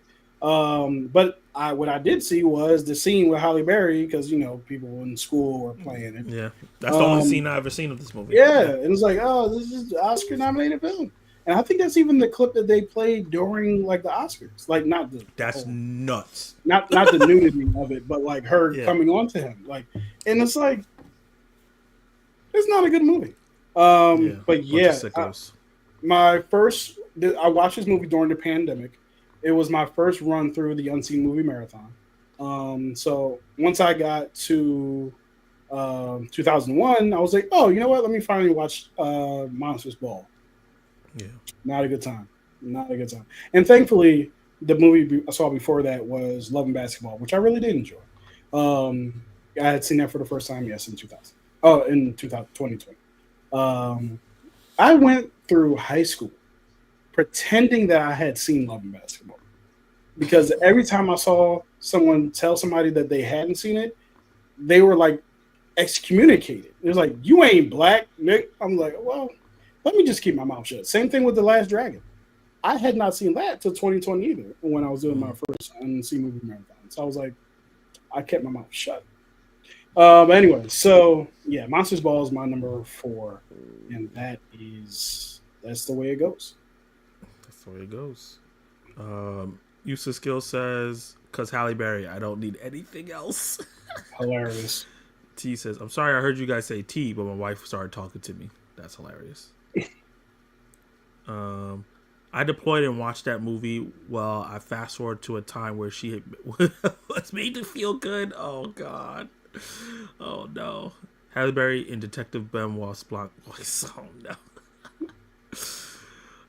Books Burgers and Purrs says G.I. Joe Snake Eyes was terrible. I went in with a low bar. I just wanted to watch a fun action-packed movie, but it ended up being so boring. It wasn't even funny bad. Damn. Yeah. Was that the one with Marlon Wayans? No. That's Snake Eyes. Snake Eyes. Yeah, Snake Eyes, yeah. Everyone that knows his Monster Ball is great, but I'm so glad there's somebody that says it's not. I did not like this one. Everyone knows. That I know says that Monster Ball is great. I'm so glad that there's somebody that says it's not. I did not like that movie. Some people like it because it has an 85% on Rotten Tomatoes. So people like that movie for some reason. I don't know why. Mm-hmm. Oh no, not Bruce Leroy. I agree with you. Books. I did not like G.I. Joe. Hey, Stub Media Reviews. There he is with her regular channel. She said Twisters was awful. None of the characters are likable. Glenn Powell was creepy. There was no one to root for. I was rooting for the tornado. Wow. That's a wild take.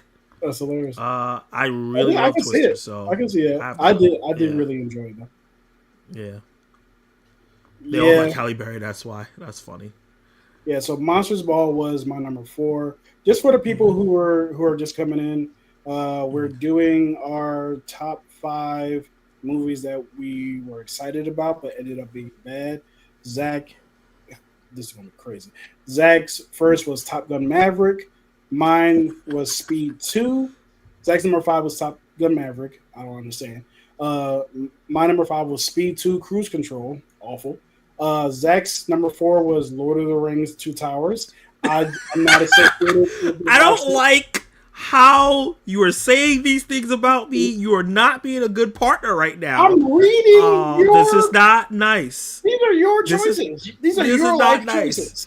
These are my life choices, and you're supposed to support them. My number 4 is Monsters Ball, and Zach's number 3 is the Justice League. The Justice League. Yeah, let's call it. Oh God. Look, once again, spoiler kings. It doesn't mean that the movie was bad. It doesn't mean that it was terrible. I was just disappointed in it because of the hype. And not the first Lord of the Rings. I love Fellowship of the Ring. It was Lord of the Rings 2 Towers. That's the worst of the 3. Yeah. You agreed with me. How dare you? I do agree with you. I'm just, How dare you set me up like this?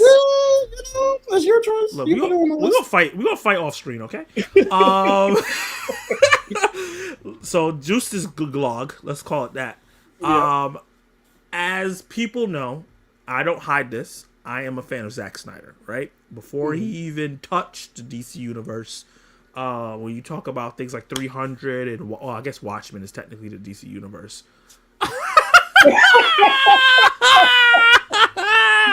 Yo, I'm sorry. In the middle of me talking, I know people are like, "I'm disappointed."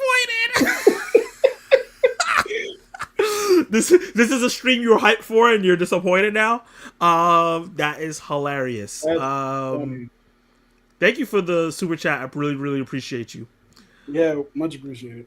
Much appreciated. But yeah, Justice League. This is not the Zack Snyder version. This is the Josh Whedon version. Very disappointing because I didn't know there was going to be a Zack Snyder. I didn't know. I thought this was going to be like I heard about the behind the scenes, but I thought he was just going to finish what Zack was doing, not change the movie. So yeah, this is a terrible concoction of a disastrous put together film. They made the movie look like a sitcom cinematography. Henry Cavill had to come back with a mustache, and they CGI'd the mustache out and looked terrible. They took all the worst takes possible. They had the weird Flash falling on Wonder Woman joke that was not good. That it was so bad that they had to get a Gal Gadot stand-in to do that one scene. You have to be a nasty ass piece of crap that your actress is telling you, I'm not doing it, and you wanted the scene in so bad that you had to go hire somebody and spend money to do this one scene that wasn't even that funny, right? Yeah. Nothing about that. Nothing about that. It was important. Like, hey, yeah. Steppenwolf looked terrible. Yeah, No, no. Oh my god. I never really realized how bad that line delivery was until now everyone's making fun of it. no, Yeah. Why you put that accent on there like that? That was no, terrible. Kyle. Yeah, and it was just too much story. It's a 4-hour film. You crunch it down to like an hour and 57 minutes, and it was just too much stuff going on in this film that was supposed to be 2 parts to do it in that short amount of time, where the film just doesn't get the payoff that you deserve. Cyborg is cut almost out the movie. Everything that he was supposed to have. He's basically the main character of the Zack Snyder version. And he's supposed to be the main character of this movie because he's one of the only people that didn't show up in a past movie. They did the same thing with the Barry Allen character and cut out a lot of the stuff that he was doing. Jason Momoa's arc. There's like a lot of stuff that happened in that movie. Now that you get the other film, you're like, oh, this is why it didn't work. Because they cut out a lot of stuff that makes the film gel together. And then obviously Steppenwolf just looked absolutely terrible. Garbage. You know what he looked like? Little soldiers, but like a bad version of that. You remember that? Yeah, it was like a little soldier brought really big and just gray. It was terrible. Yeah.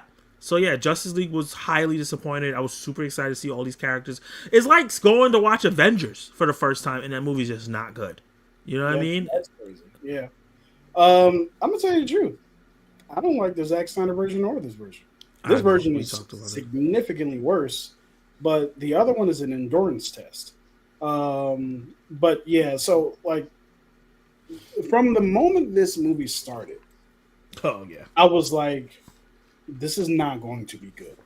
Like when Batman is on the roof and he's fighting the parademons, and it's like, it almost felt like, how did we get here?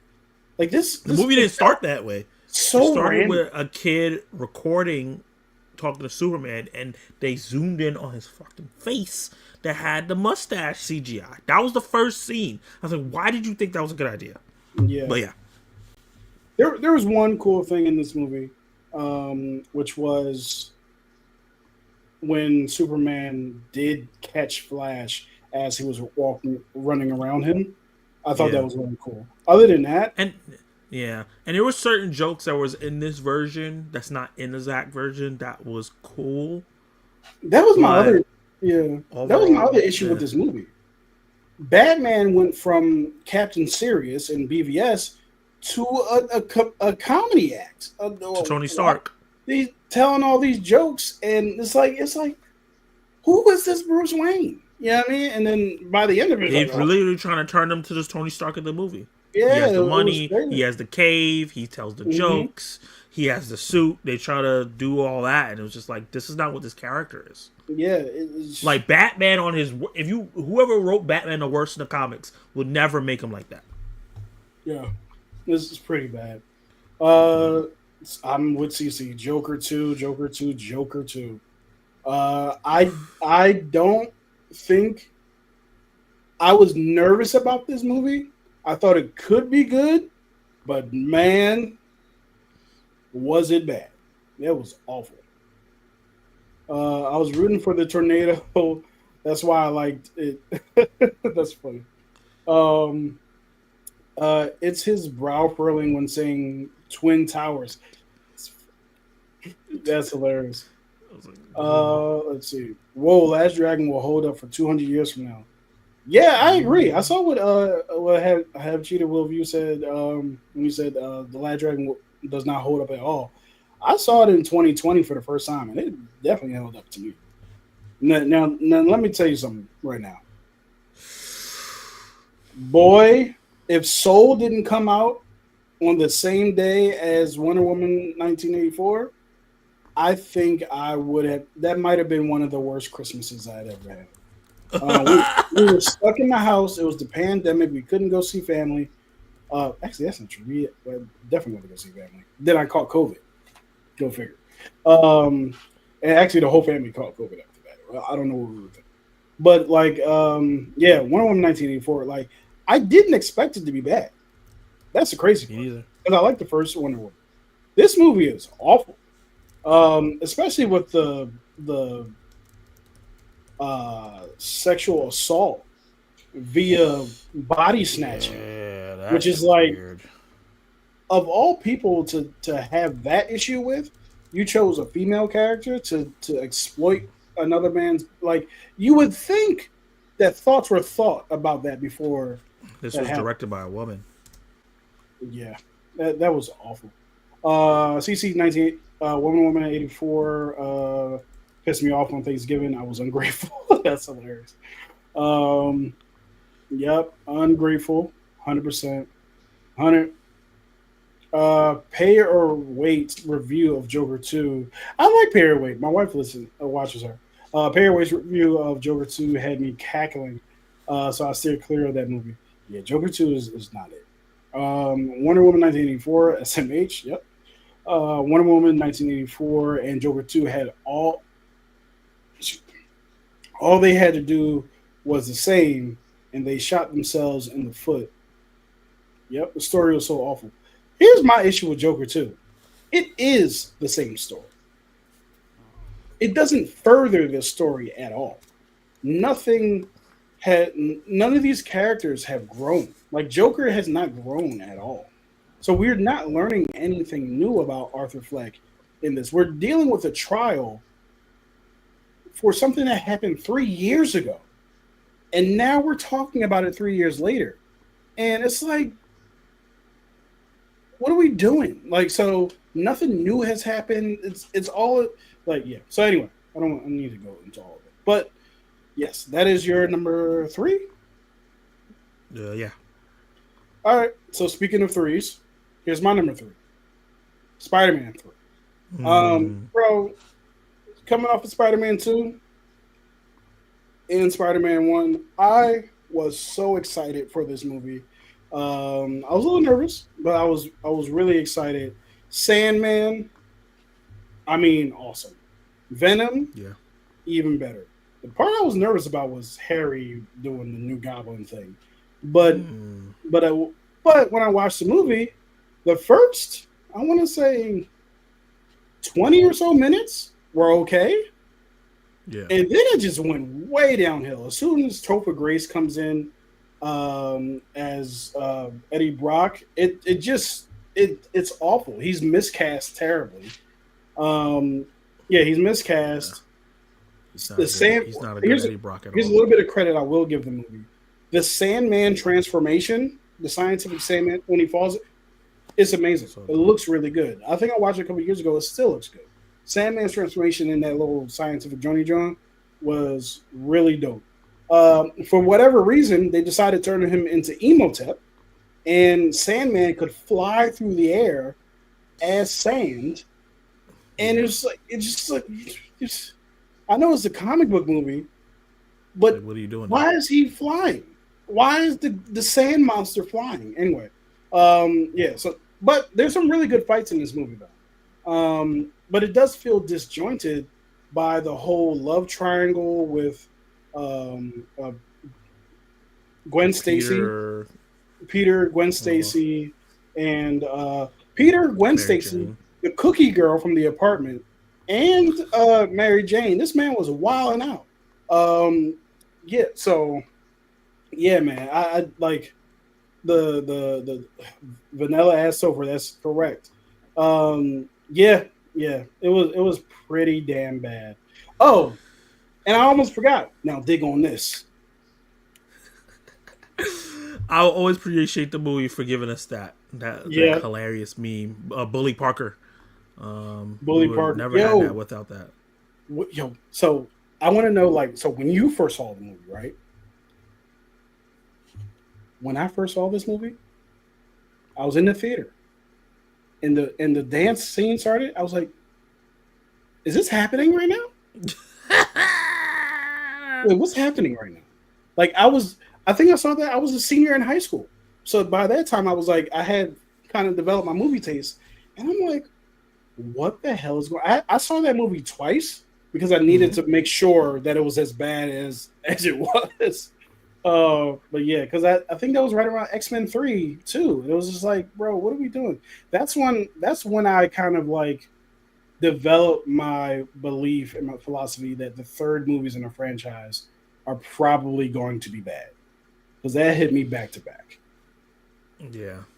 I'm just gonna be transparent because we gotta be transparent here. Mm-hmm. I don't hate Spider-Man 3 or Joker 2. Mm. Just Mm. gonna let you know that. I like Joker 2 more than most people. Is it perfect? Hell no. Spider-Man 3, I enjoy just watching it. It reminds me of like Batman and Robin. And I do think that Topher Grace was miscast because that is not Eddie Brock at all. But I have a lot of fun with that movie. It's messy and chaotic, but I have a lot of fun. It is the worst of the three, though. And That's true. Wonder Spoiler. Woman 80, yeah. And Yeah. Wonder Woman 84, I can agree with you guys on that one.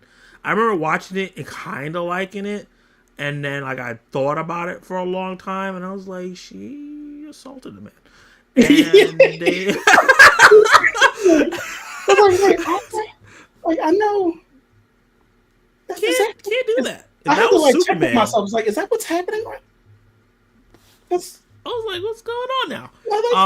that's so. I think when you because some of Gal Gadot's best acting is in that scene where she has to let go of Steve Trevor. Holy shit! The her face, the run, everything was great. But like, and there's so many. Pedro Pascal's great as Maxwell Lord. There's like some arts of that movie. Even the comedian, I'm forgetting what her name is, who was Cheetah. She was great as that character.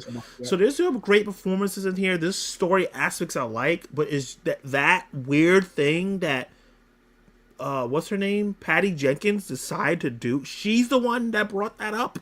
Yeah. Some old movie that did it, and I'm like, you gotta understand, not everything from an old movie works in modern times. Yeah. That's something that was probably done and people just laughed at it. You can't do that in a superhero movie. Yeah. So here's I like the first Wonder Woman movie, but here's something that's always bothered me about this Wonder Woman, this iteration of the Wonder Woman character. Mm-hmm. I don't know what her powers are. Like, her powers are always so undefined. Her powers seem to be whatever the situation calls for. Because at one point in 84, she was swinging on lightning. And I'm like, what is happening? What are her powers? She's flipping tanks, which she is very strong enough to do.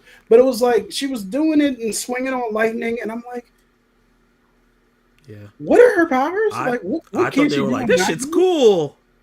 I think it is. I think they just like this.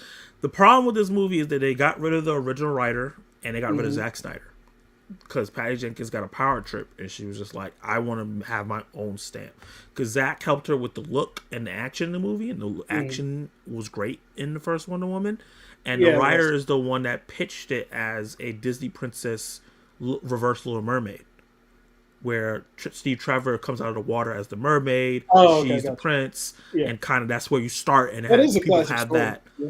It's a classic story, and it worked. It helped. Like you get fish out of water, and now she becomes the fish out of water because she's going to the real world. It worked perfectly, and then she just fumbled the bag.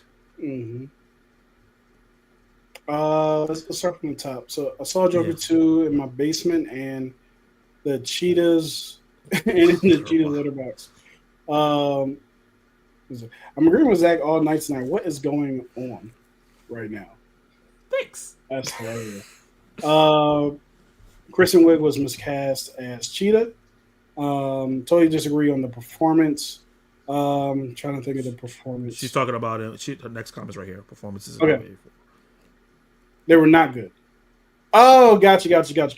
I thought Pedro was good. I struggle with everybody else. Kristen Wiig was not good in this movie, in my opinion, my personal opinion. She was not good in this movie because the character was not really well. Like it was so like, when I think of Cheetah, I'm not thinking of this demeaning. I'm just doing. I'm talking about how she performed with what she was given. I thought she was good. I'm not talking about the writing of the character. Yeah, I feel that. That's different. I feel like Wonder Woman 84 was really trying to tap into the problematic movies from the 80s. Yikes. Yeah, I was just talking about that. Yeah, tapping into the problematic. Hold on, before that. Useless Skill, thank you so much for being on the live stream. Yo, man, thanks a lot, bro. Hopefully see you next week. Yeah, man. I think it was my birthday stream. Yeah, yeah. Zach's birthday is Sunday, y'all. It's Monday. Monday. Yeah. Monday. Zach's birthday is Monday, y'all. Her powers are everything. That seems to be the case. They Whatever. struggle with it Yeah. in the comics. She be just doing shit in the comics too. Sometimes she's bulletproof. Sometimes she has to block it with her bracelets. Sometimes Yeah. she can fly. Sometimes she needs an invisible plane to fly. They don't know what they want to do. I will say though, the best run that she has is the Brian Izarello run. That learning to fly scene was crazy. Yeah. This one, the Brian Izarello run, this is awesome. Everything. Oh, shit, I almost dropped this. If you He's guys one of want the to read best. good Wonder Woman, Yeah. this is it right here. This is good. That cover right there is iconic. The one you just showed. Yeah. That's iconic. Yeah, that one's amazing. They need to make it a poster for the next Wonder Woman movie. Just like that. They need to give us man-hating warrior princess, I kill people Wonder Woman. And then let her character gradually turn into the softer one because of man's world. She starts following the rules. She starts seeing that there are good men. That's the character arc that character needs to go on. You don't start her as the lover. You start her as the warrior that's likable, and then you make her the lover. Yeah. Yeah. I never seen either one of the Justice League movies. That's fair. I feel like the only reason you would watch them is if you're a fan of Man of Steel and Batman vs Superman. If you're not a fan of those movies, don't watch Justice League. Mm-hmm. The part that frustrated the most was that there was almost no progression or improvement in her powers. In fact, she was weaker. That's not what I was looking for in the sequel. Yeah, I remember watching a review and they were talking about how like they just kind of like took her sword and shield away and didn't make her as aggressive. And I was like, yeah, that's definitely what happened. I don't even remember where the golden wing suit came from. I feel like I remember that feeling like that came out of nowhere. That was from one of the original Amazons that helped stave off man. Right. Was it? And that was Linda Carter's character. Opening scene with the girls training. Yeah. Or going through that course. I actually thought that scene was pretty good. Everything it was really good. Yeah. Thank you, Nanette. Appreciate the happy early birthday, guys. That won't work. If she's a man hater, then people will hate on the movie. That's also true. That's very true. Yeah. It's woke. They should have just let Steve Trevor go. I got the chemistry. I get the chemistry, but having him be her pain point in Wonder Woman 84 did not work. Then she'd have yeeting her gold suit in less than 10 seconds. I was not happy. Yeah, that was crazy. Yeah. I remember they built up to that suit and then did nothing with it. Yeah, I remember when I swear my dog is in here. Anyway, I remember when they announced that Chris Pine was coming back as Steve Trevor, and I was like, I saw the first one. Like, I saw him die. Like, what are we talking about? Why are we doing this? It's the thing. It's the franchise thing that I've been talking about, where you have a cast and you feel like you always need to bring everyone back, and that really hurts some franchises. And it, not that it hurt Spider-Man, the Spider-Man home trilogy, but I would love to see Spider-Man do different things every movie, but he has to be with Zendaya, and he has to be with Ned, Jacob, right? And because if he's not with them, then they feel like they don't have the same kind of thing. But they don't trust Tom Holland. Yeah, that's all it is. Yeah, but I don't want to say that they don't trust Tom Holland, because they do this every time, right? The funniest thing about this is the movies that have made the biggest change in theme and what they're doing from movie to movie was the X-Men franchise, the First Class franchise, because they went from the past to Egypt with Emotep, Apocalypse. Yeah. And then in the fourth one, it was aliens. It was like they made the biggest jump between. Yeah, like First Class was like set during like a war kind of thing. Days of Future Past was a time traveling movie. Mm-hmm. Apocalypse is about Egypt and all. Yeah, you're right. Each film is very different. The first two are good.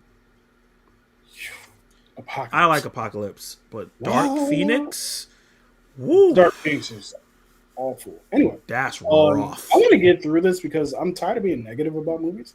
Um, so your next one is Past Lives. Blasphemy. But Yeah. go on.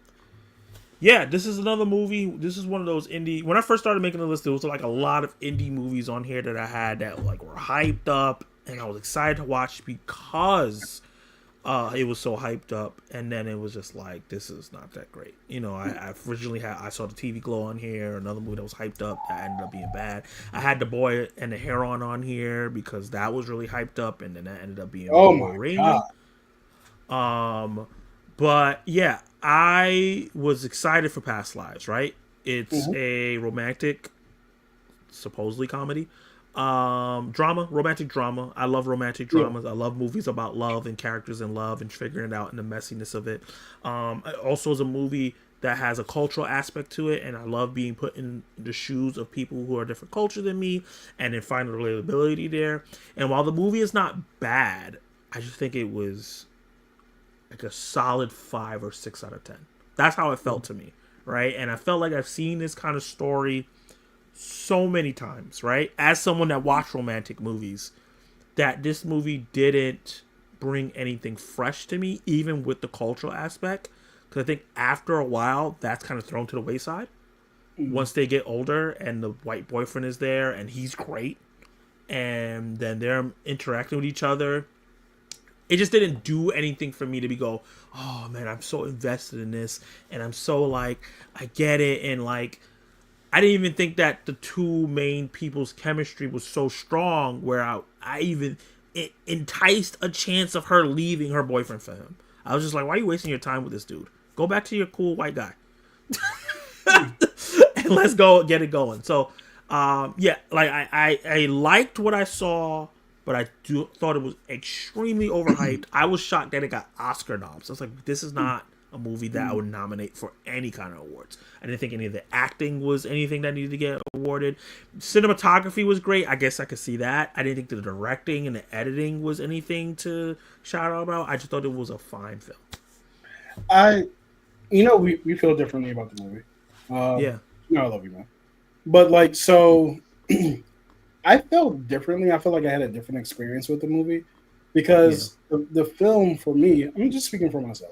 The film for me was, I don't think that they had chemistry because the point of the movie was that they don't have chemistry. They grew up apart in different cultures, or they grew up apart. She moved to America. She had She a got basically a Americanized. different Americanized, had a different upbringing and what have you. And he was still back in, was it Korea? Korea.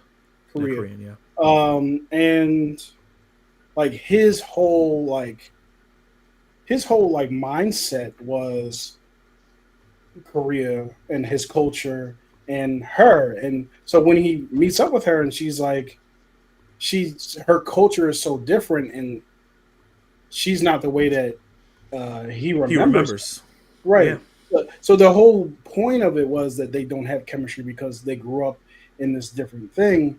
And I think, like, for me, I'm just speaking for me. The reason why, not that specifically, why that specifically speaks to me, but the reason why it resonates with me is because there have been many times where I have moved away or our friends have moved away and we just become different people, right? Yeah. And then we meet up with each other and it's like, yo, man, it's good to see you.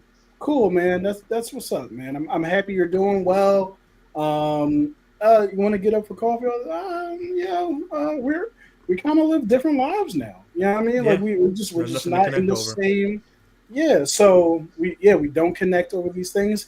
It's not that you're a bad person or I'm a bad person. It's like our interests have grown apart, right? Yeah. Some And I people in think your life for a season. yeah, and I think the awkwardness of it is being the person who recognizes that things are different versus having the person in your life who doesn't recognize that. And now you kind of have to navigate No, I'm a married man, happily. Uh, um, you kind of have to navigate not hurting their feelings because it's not fun to say, hey, like, no, we we don't vibe together. When someone wants to hang out with you, and you're just Definitely, like, definitely.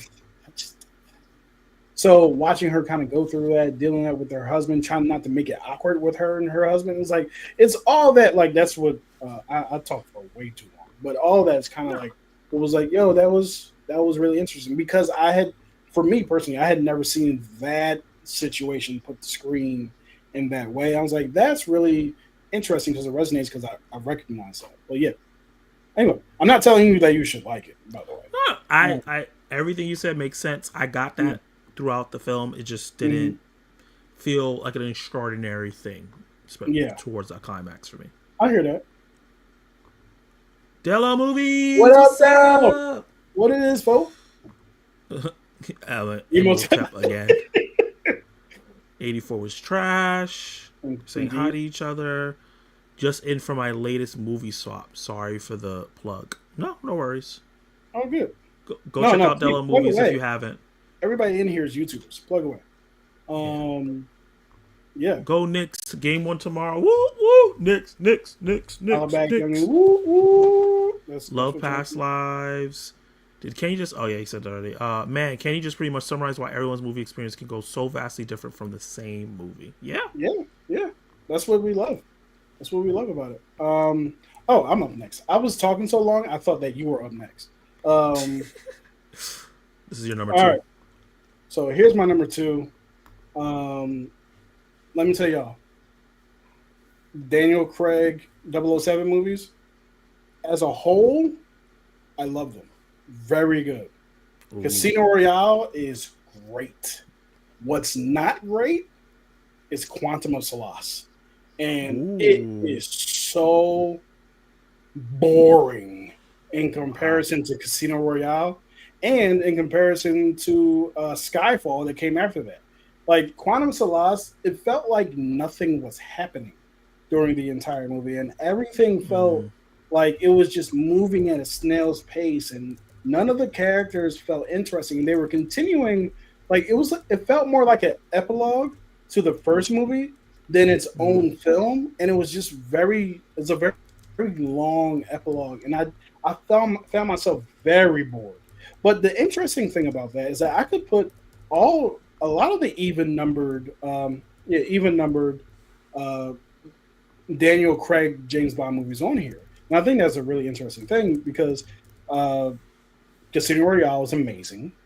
Quantum Solace is not. Skyfall is great. Spectre is awful. And the last one, I think it's like Die Another No Day. time to die. No No time to Time to die. Die. No Time to Die was great. I love No Time to Die. It was awesome.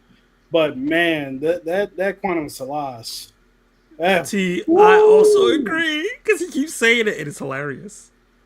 Solace, It's Quantum Quantum Solace. Solace. My bad. Yeah. Let's not, It's okay. I just thought it was really funny. I was like, Solace? This sounds like a foreign sauce. What is I mean, yeah, what? I mean, I we started thinking can. maybe I was saying it wrong this whole time. I said it with such confidence, but yeah, Quantum of Solace was not good. It was very boring. But yeah, so that's my number. I don't know, number two. I was so Yeah. excited for that movie coming off of Casino Royale. I was just so disappointed with Quantum of Solace. I love how we are like best of friends, best of movie friends, and we Mhm. share opinions on movies very similarly a lot of time, but we're so opposite because I thought Casino Royale for a big chunk of it was very boring, and I actually like Quantum Solace better. And there's so much hype for Casino Royale, so I was like, I should have put, but I ended up liking it. But I was just like, oh, this is how the franchise starts. This is kind of a little boring for me. And then I'm like, Quantum Solace. I like the relationship with Quantum Solace better, but I get it. Um, no Time to Die is my favorite one though. No Time to Die is great. It's It's so really good. good. Rami It's Malek really is good. a great villain. Oh yes, absolutely. He's a great villain, and then they end it in such a big swing. I was like, there's no way they're killing him off, and they did it. Yeah, right. Yeah, And, because the way they did the franchise is like, oh, this is the same person, just different missions and a different actor. yeah, But they were like, nah, we're gonna end this shit, and y'all gonna reboot. right. Yeah, No man. Time to Die was I fantastic. thought that was I thought the last one was really, really good. I was surprised by how good it was, to be honest with you. Yeah, Especially me coming too. off of I thought they Spectre. were gonna phone it in. Spectre was awful. And it had Dave Bautista in it. I was like, oh, this is going to be great. The trailer For for like Spectre 2 seconds. was great. It was literally Yeah. 2 seconds. Like he ran through the train, knocking people over off the train out of the movie. But Yeah. that was around the time when I forget what his name is. The guy who was in Django Unchained.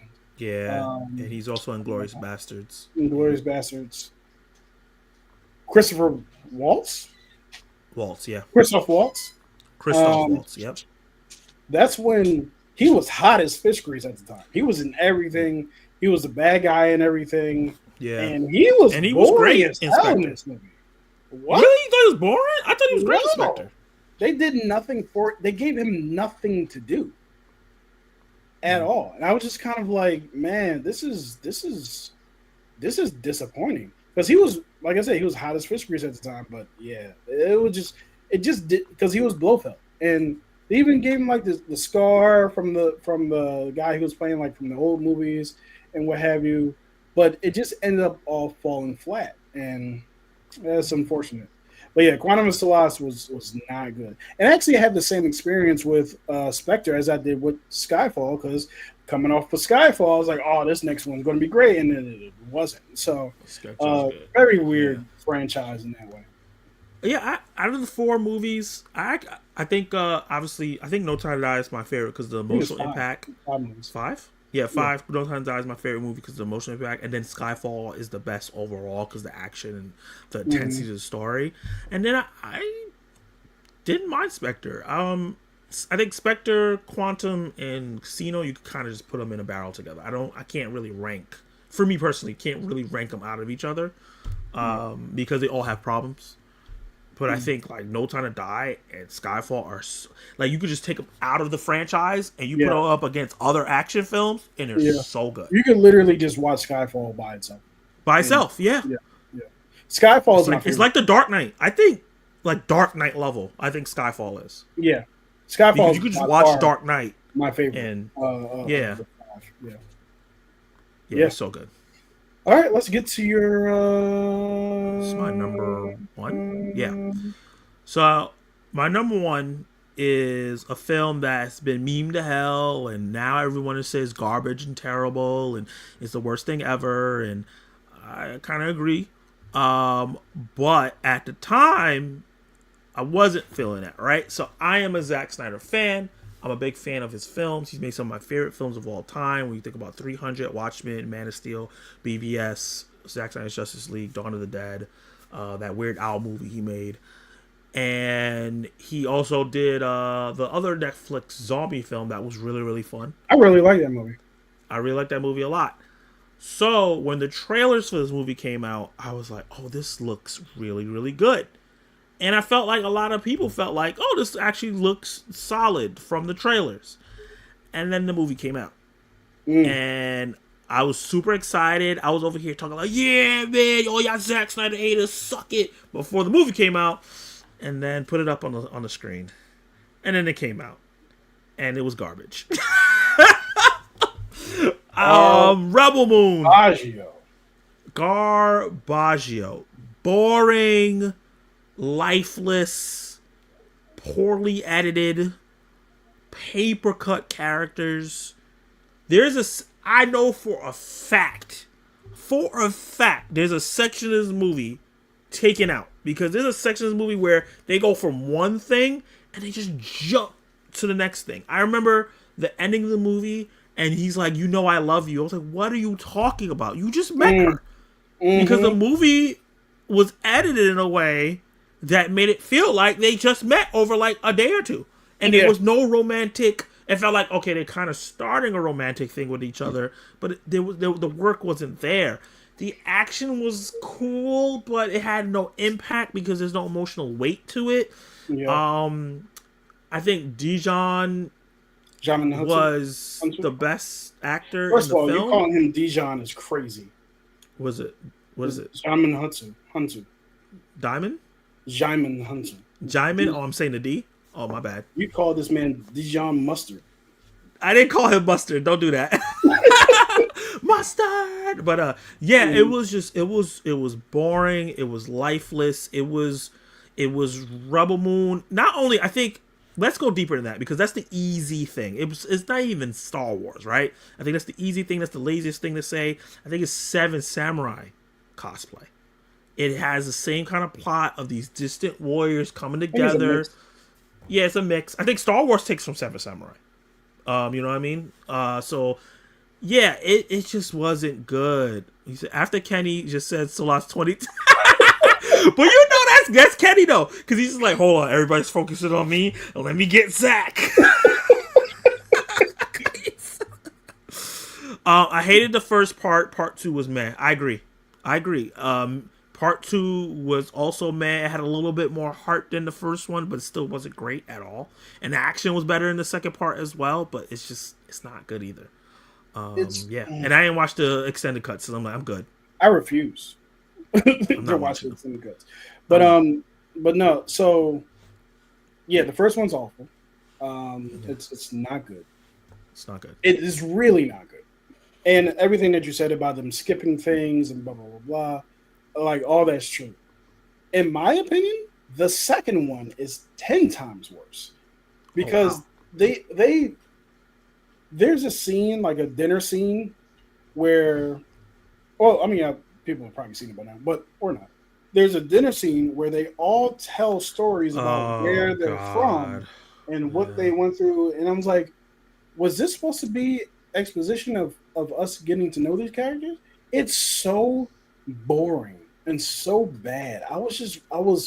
It's literally, I wanted to end. Show, don't tell, and they telling us and not showing us. When you do those scenes, you do flashbacks and show us. They didn't even tell us. They didn't even show us. They were just talking at the table. That's what I'm saying. They telling us instead of showing us. When people talk and do those type of things, they usually fade into a flashback to show it to you, so you get that emotional connection because you're seeing it. But you just talking about it. It's like, all right, cool. Yeah. In the second movie, you're trying to get me attached to these characters? That was the other thing. Why am I just getting to know these people in the second movie? Like, that's crazy to me.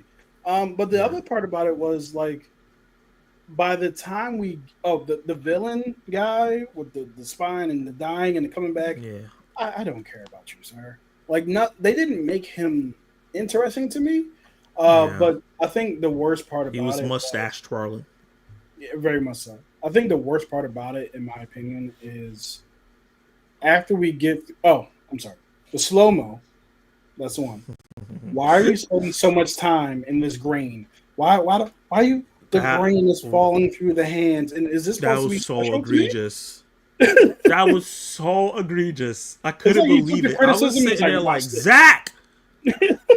Zach.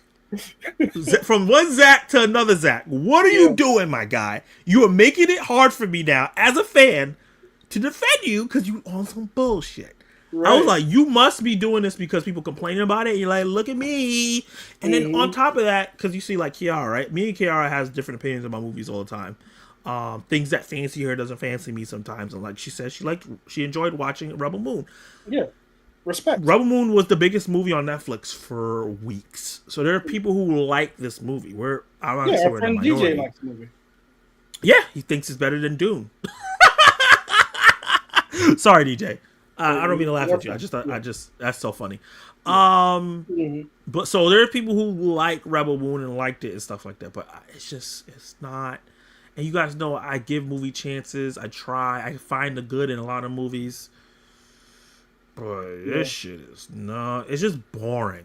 It's just boring. They had the audacity to set up a sequel, but they had an audacity to to be like, yeah, we're coming out with 6 more of these. Did you see today? Just today, they said that they canceled it. It's not going forward. Oh yeah, I Yeah. didn't see that. But yeah, like so what you were talking about the action, I also wanted to mention. Um, there are times in certain movies that by the time we get to the action, even if the action's good, I have checked out and I do not care about what's happening on screen. I know that you don't like him, and I kind of don't like him that much either now. John Campia, like one of the things that he had always said was action scenes without any kind of story or attachment is just visual noise. And I've always kind of agreed with that, unless you're watching like a fight scene compilation. It is what it is. But like, or if that's the point of the movie, like if it's the point of the movie, yeah, then yeah. But even with that, like I do have to have some sort of, I do have to care about the character in some way, shape, or form, right? Give me some baseline. Hey, you kidnapped my wife. Like, okay, I get why you're doing this. Right. Because John Wick, I love those movies. They don't have a complicated story, but you got me emotionally invested by this one thing. Right. He killed his dog. Everybody gotta die. This is going on for 4 movies, and he's justified. But yeah, like so. Yeah, so I think there's a movie that came out this year that by the time the big crescendo happened, I did not care. What movie? I'm about to look it up right now. Was it Havoc? Because I heard people say I haven't seen Havoc. I want to watch it because I heard the action's good, but the story is not. Yeah, I've heard mixed things about it. Is it a movie I've seen too? Might be. Not sure. Let's see. And also, guys, while we're figuring this out, also drop the movies that you were excited to watch and was severely disappointed in. So, I forget, but I'm looking at 2 movies that it could have been. The Amateur was one of them. I was watching it. I was like, bro. No, I'm sorry. It was The Amateur. The Accountant 2 was one of them. Ooh, okay. By the time we get to the final action scene, which was actually pretty good, I was bored out of my mind. And the other one, I'm gonna keep it 100. Fight or Flight. I did not care about these people. So by the time we even got to the toad poison scene, while it was funny, I was checked out. I don't care about this anymore. Like this, like so. I got another one for you. Love Hurts. Oh yeah. Love Hurts was one. Yeah, Love Hurts was like that.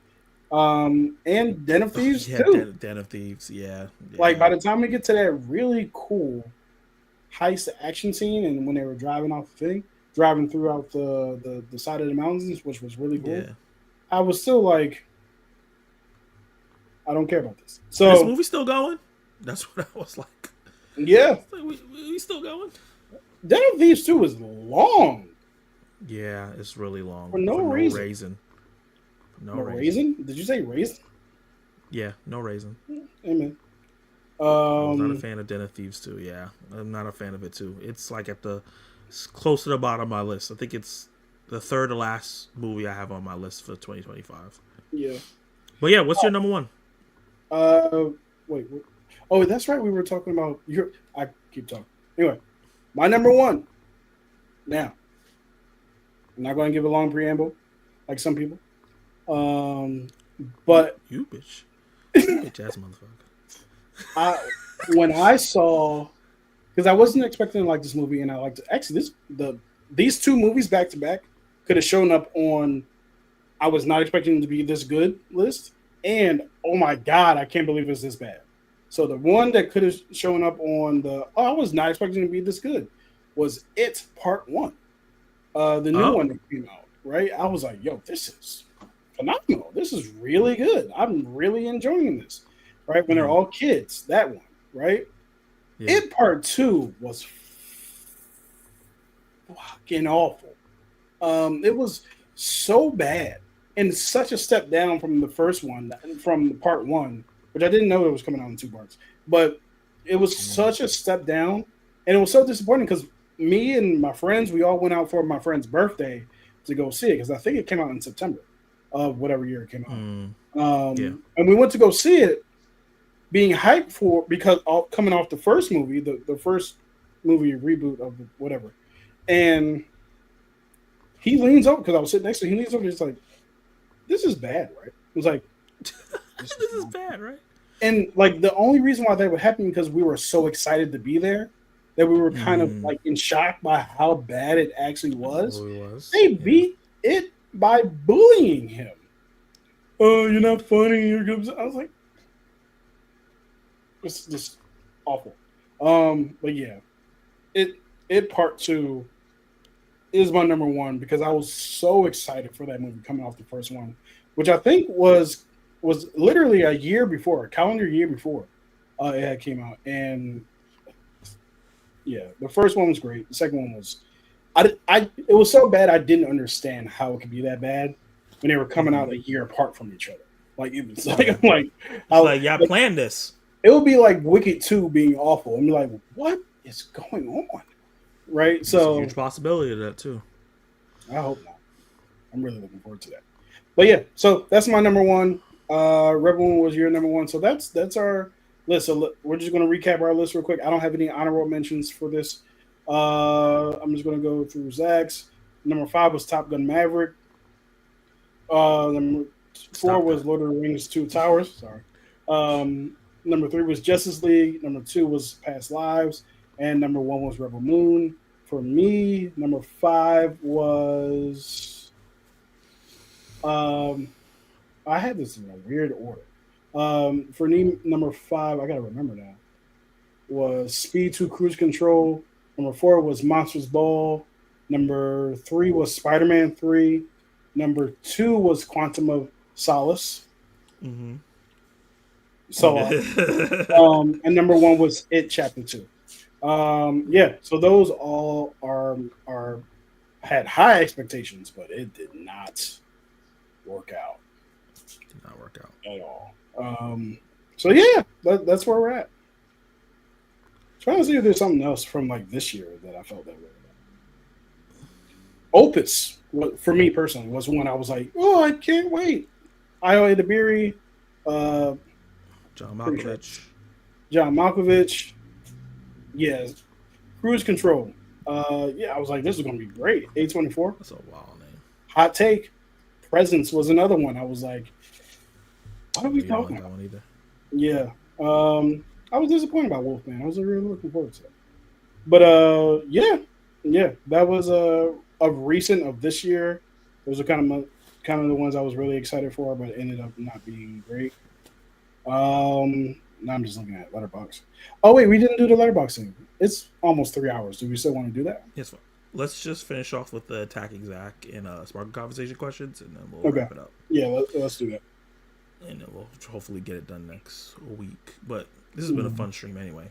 Yeah, it's been a good time. So the first one is from someone that everyone knows in the community. That's Dark Room Reviews. Yep, and he asked 3 questions at the same time. He was like, y'all gonna answer all these ones. But how are you doing, man? Thank you. I don't know if you're watching, but thank you for this question. And question was, do you plan on collaborating more with people in the near future? And my answer to that is, I have been collaborating with people. Your face is behind the question. Oh, let me put it down. I have been collaborating with people. I have collaborated with the Spoiler Kings a couple weeks ago. I did a collaboration live stream with Mega Mike the Movie Man maybe last week or 2 weeks ago, which was fun.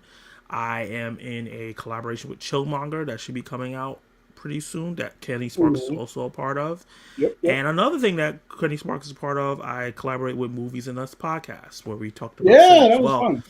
I did a Usurper Centers because I couldn't make the actual recording of it, but Kenny's in most of it. And that was fun. So yeah, I'm still collaborating with people. I know I'm not doing it as much as I used to when I first started because it's tiring. Trying to jump on everybody's live stream and videos and stuff like that. Yeah. And focusing on my own content. But yeah, I'm still collaborating with it. If you approach me with an interesting idea that I feel like maybe worth my time or fun, I'll definitely do it if I have time. But I'm just not doing any and everything. How about you, Kenny? I haven't. Well, besides Showmonger and yourself, I really haven't been collaborating with anybody. And that's not because that's not for any particular reason. It just hasn't happened. I don't do my own live stream anymore or anything like that. And I guess now I put out movie reviews sporadically. So this is the best like version of me collaborating with somebody. So yeah, man. Don't. It's not that I don't see it. It's just I just haven't been asked. So yeah. Well, no, that's not true. Jason Entertainment asked me to be a part of his movie review tournament. I just couldn't make it. So I appreciate him asking. That's Him always fun. and yeah, those are always fun. I just couldn't make it that weekend. The movie said collaborate with me soon. Nice. Nice.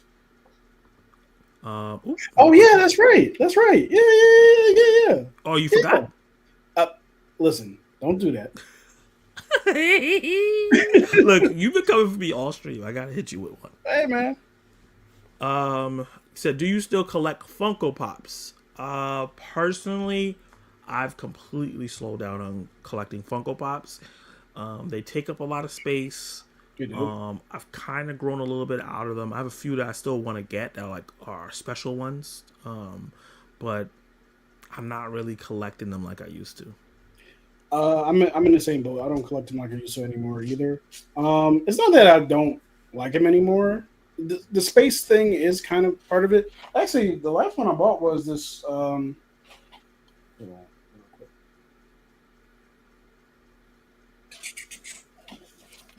We can't see you. Oh snap! We can't see you.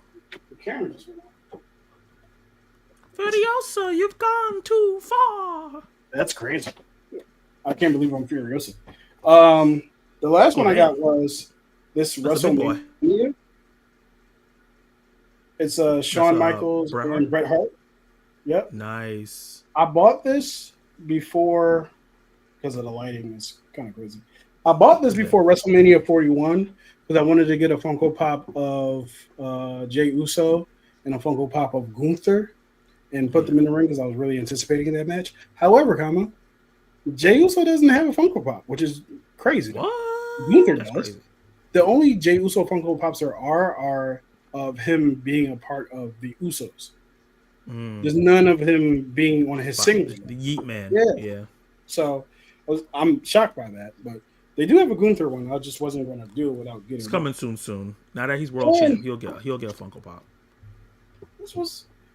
There's this bookstore in Delaware called Second and Charles, which sells things essentially for cheap. Secondhand. This was $24. Oh, that's not bad. They're usually That's way not more. bad at all. This is the whole wrestling ring. Ring general. So anyway, yeah. So that's the last time I collected, and that was a couple months ago. But I don't really collect them all the time now. Yeah, I used to buy them every month. Now it's like years apart. Yeah. And his third and last question was what video games are you playing right now? I'm not playing any at the moment. Nothing? No. Yeah. So I play Last of Us Part 2 probably every day or every other day. That's the no return mode where you get to pick somebody and go through scenarios. It's so fun. Because the gameplay in that game is amazing. Some of the best gameplay I've played in any game. So just doing that with characters and you get to unlock people from the game. I usually just run with Ellie because she's probably the best character in the game. She's fast, she's strong, she does all the stuff really, like she's the all-around jack of all trades. Abby is great because you can just punch clickers in the face and kill them, but she's not agile, so like if they gang up on you, you're done for. I play NBA 2K25. That's just part of my life. That's part of my culture. That's part of my being. I just have to play 2K.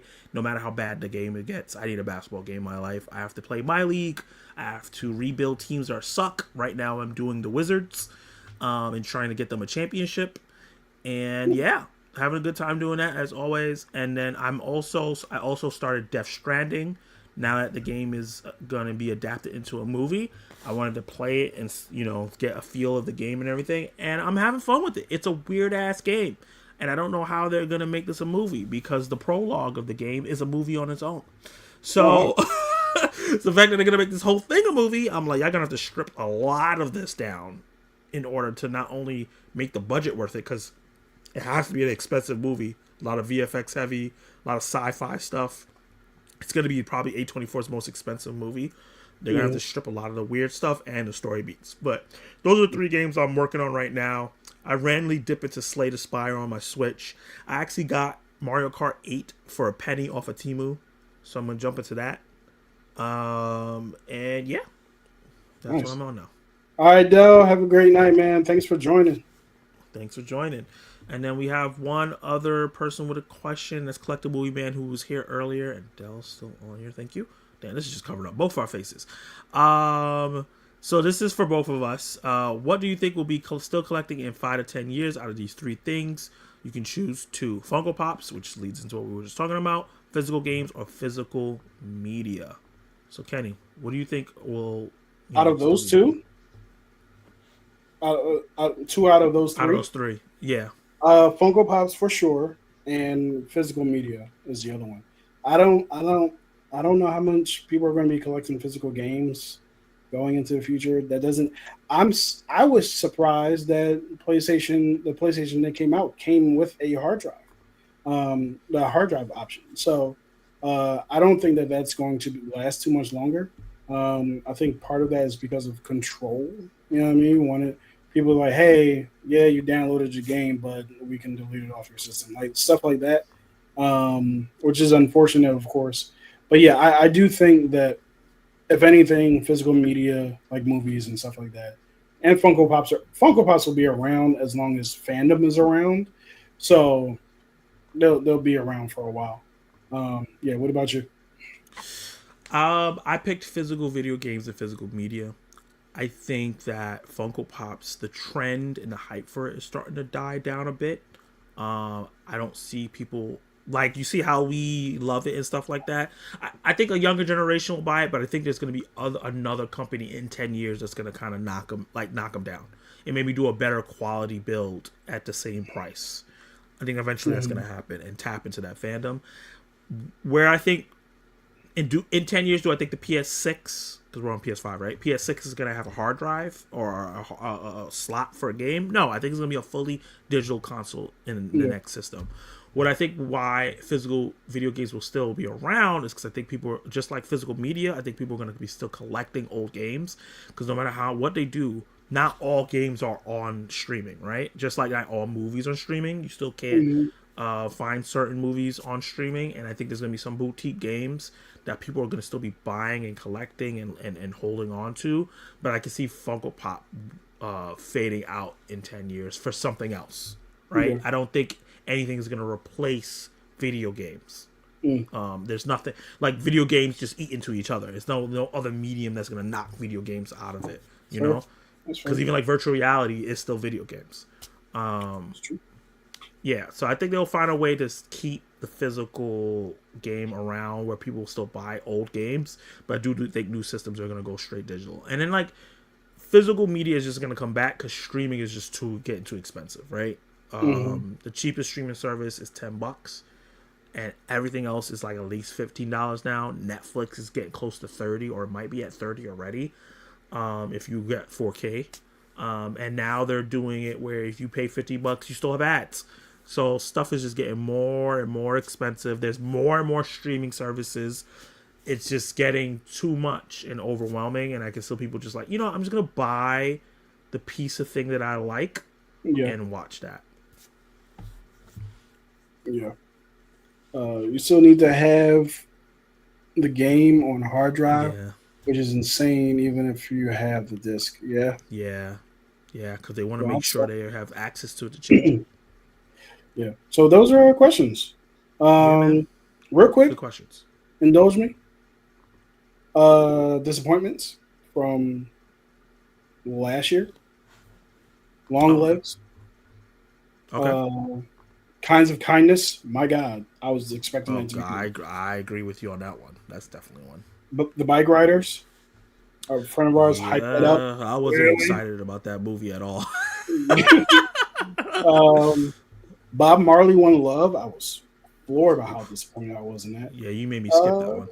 Ghostbusters, Frozen Empire. Yeah, yep. Especially after Uh, Afterlife. Yep.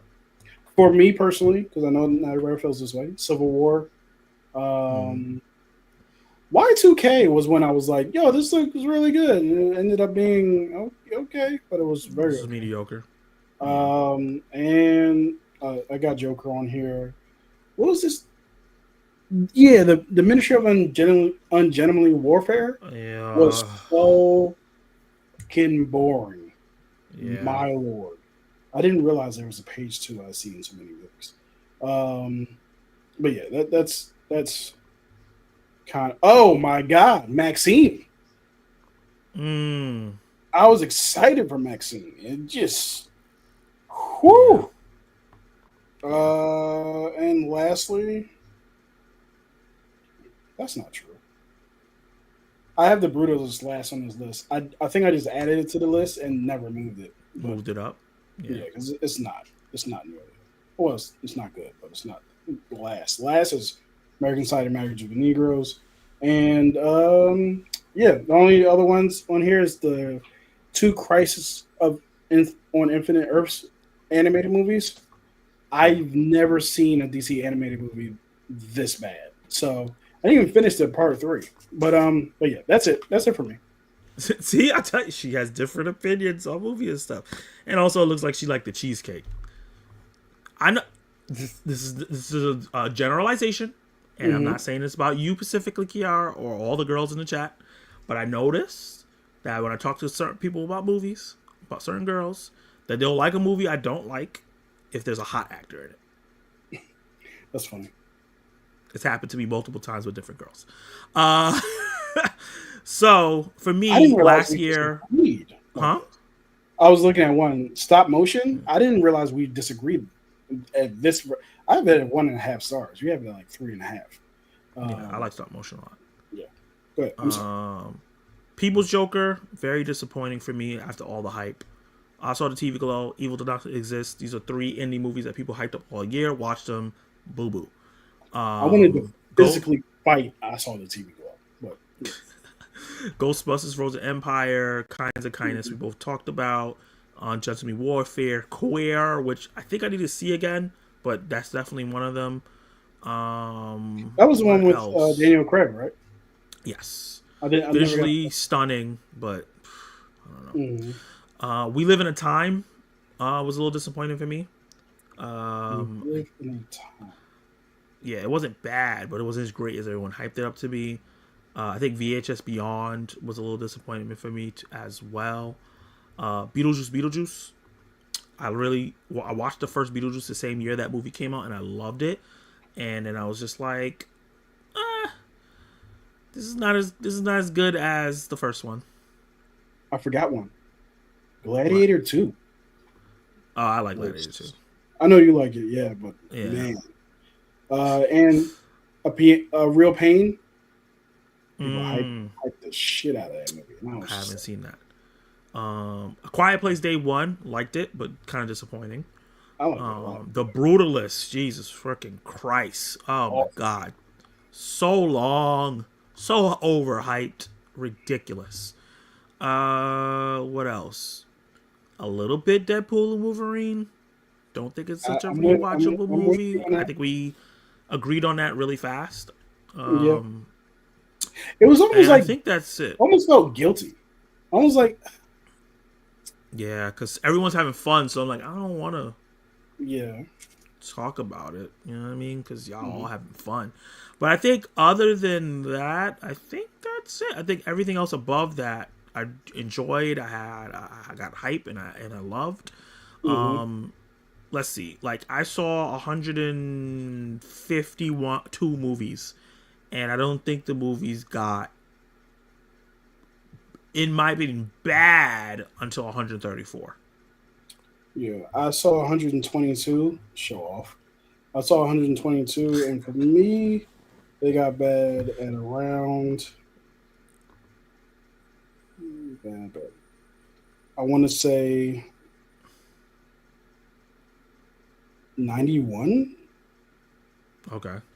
Like truly, yeesh, So that's actually, 30 bad movies. I got some. Yeah, so I have some like mediocre movies, a ton of them. There's like a large glut of mediocre movies. As far as bad movies, yeah, it's 90 to 122. Okay. So like 32 bad movies. That's a lot. Yeah, That's not that much. Megalopolis is down here. You know what I mean? I like Megalopolis because it's so ridiculous. Yeah. I was trapped in that theater for 3 hours. Oh wait, she said a little eye candy never hurt no one. Yeah, I can see that. Rose-colored glasses, I guess. Well, I would say lust-colored glasses. I heard Madam Web was not good, so I didn't see it. Did you two see it? Let me tell you something. Let's Let me tell you something. look at Kiara. You shut your pretty face up about our goddess Madam Web. I'm joking. I was like, don't speak for me, sir. I'll say it like this. It is number out of 122 movies, it's 107. I forgot that it came out last year. It feels so long ago. It does. Because it was like early in the year last year. Yeah, I think it was January. It's actually so bad that it's entertaining. I was having a ball in that theater watching how bad it was. And people were in the theater. Have you ever been in the movie theater experience where everybody's like this in the theaters like this movie's bad, so people just start talking? They just start talking to the screen because it's like we're all kind of in agreement that this is bad. Yeah. I was in this theater and people were just talking. Like, I know y'all didn't just leave that fire open in the woods. What the hell is going on? Like, it was so freaking. When they went into that diner and were dancing on the table, when they were trying to escape an assassin. Yeah. I was like, the main villain got killed by the P of a Pepsi sign. Yeah. They fired fireworks and it blew up a wall. Yeah. A wall. Yeah. It was. They stole a taxi and she wrote it everywhere throughout the movie. Everywhere. Oh, hold on. She went from New York to, I think, was it Peru? Back to New York in 24 hours? Yeah. In the same clothes. In the same clothes? Not to mention, because I remember checking, how long is that flight from New York to Peru? It was like 15, 16 hours or something like that. And I'm like, so that's your day. Yeah. But with all that said, this is a campy superhero classic. People will be talking about how silly this film is in the same vein as a Batman and Robin or a Batman Forever. It is hilarious to watch. I don't know if it knows that it is, but Isabella Mercado, who's in this movie for no reason, said that she believes that in 10 years people will appreciate this movie for being campy and stupid. And people don't see it yet because they came in thinking it was going to be like an MCU film. It's going to be serious and world building and all the stuff that we really like. Not realizing it comes from the Venom universe, which is campy and stupid. Yo, remember this? Yeah. Oh, yeah. They jumped from an ambulance from the 3rd or 4th floor of a garage, hit the villain, and still kept driving like it just jumped the curb. They were on the 4th floor. They drove through the building. Through the wall. Hit the ground and just kept driving. Yeah. It was invincible. Nothing popped. Nope. She was okay. Everybody was cool. She was cool. She ain't a superhuman. Yep. The Madam Web, who was supposed to be protecting these 3 girls, kept leaving them. Yeah. Oh, we didn't talk about the best part. What was that? The ADR on the villain. Oh, he could. The ADR didn't match up.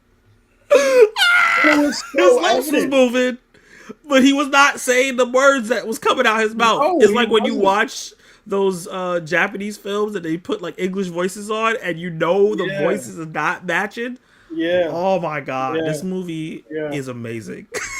Oh, remember when he he invented uh what was that? Not GPS. A tracking device? Because Yeah, this movie was in the 90s? it takes place. Yeah, no, Because this is early two supposed to thousands. be Early two early thousands. 2000. Because this is supposed to be when Peter Parker is born. Right, right. That too. And then so he hacked into the government and stole NSA equipment to spy on these three girls. How I don't know. And that was it. He was the first person to ever track anybody ever, which was wild to me. Wild. The whole thing, his whole motivation was he had a vision about these three girls defeating him in super suits that they never showed up in. Mm-hmm. So Not once. not once. The only This person that movie's showed up in a great. suit. This movie's a great time. It's a great time. Yeah. Dakota is low-key unlikable as an actress. As a person, I like an interview. She's great. It's really odd. Mm-hmm. Interesting. I don't know if I feel that way. Let me see. What she's been in that scene. Dakota Johnson. So she's in this movie that I really love called Cha Cha Real Smooth, and she's great in that. She's in Madam Web. Mm-hmm. She's in The Social Network, but that was like she was in there for like 2 seconds. Oh, she was in Peter Butter Falcon. You watched that recently. Was she good in that? That was her. She was great. That was her. She's in Am I Okay? She was great in Am I Okay? She was really good in that. She was really good in that. That was a good, solid movie. Yeah, I really liked that movie. It was a good time. Really messy. Let's see. I think that's all I've seen of her so far. She has The Materialist coming out, so we'll see how she does in that. I think when she does small movies, they utilize her really well. She's not made for blockbusters. I think the same could be said for Brie Larson. I think Brie Larson is made for smaller stuff. I don't know if she's made for blockbuster fare. Yeah. Not Kenny being Smokey the Bear.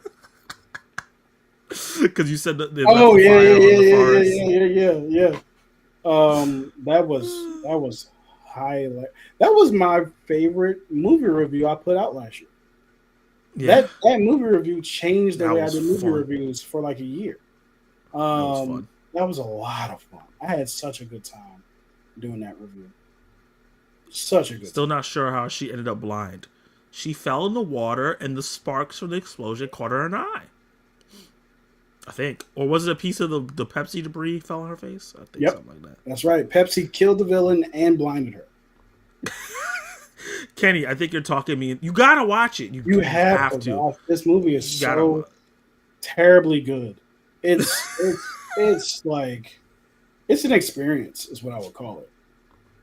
As a matter of fact, jumped and you're talking about that, yeah. As a matter of fact, if you can gather friends to watch this movie, that's the best way to watch. Watch it with friends. So the movie ended, right? The after credit scene plays, which was dumb because you knew this movie wasn't getting a sequel. And there was 3 girls in the front, and the movie literally this credits stop, and the girl's like, "I'm so sorry. I'm so sorry." She apologized to her friend for forcing them to come watch this movie. It was hilarious, and the whole time they were just like, "You're never picking a movie for us again." That's how amazing this movie is. Hilarious. His shit was dubbed beyond belief. It was ADR was insane. I was like, someone else is saying his lines from another room. I could not believe. She's also on Peanut Butter Falcon, which is sneakily one of my favorite movies in the last 20 years. Peanut Butter Falcon, which I just rewatched. I want to say 2-3 weeks ago. It's a phenomenal movie. It's a great movie. I love that movie. Damn, Pepsi killing, blinding, and setting MG's hair on fire. Coca-Cola would never. Wait, wasn't the whole thing? There was a whole thing with like a fire that started, and something happened with Pepsi. Oh no, it was the barbecue. They were at that barbecue, and she had that vision. She was holding a Pepsi while she was having that vision about the firefighter who was going to die. She was holding a Pepsi during the vision. Like that's not.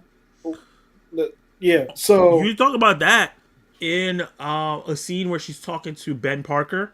Mhm. She's holding a Pepsi and she never drinks it. She's just holding it in her hand and talking. And there's another Pepsi can beside him.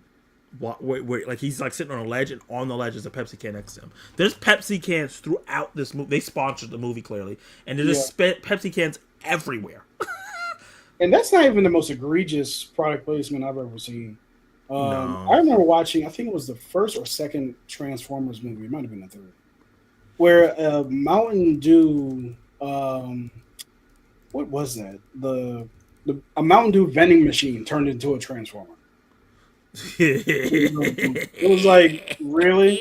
They had an Xbox that turned into a Transformer. It was product placement, which is not any kind of language, but yeah, you guys get what I'm saying. Oh, the car inside of Deadpool and Wolverine. Oh yeah, that was definitely product placement. That was crazy. That was just like that was crazy. They were just hammering it home. There's a couple different ones. We should look that up one day and do like a Crazy top 5 worst product. Crazy worst product placement. I think that would be fun. Yeah, worst product placement I've ever seen was in Godzilla X Kong New Empire, where they silently showcase a VW car for like a minute. Volkswagen.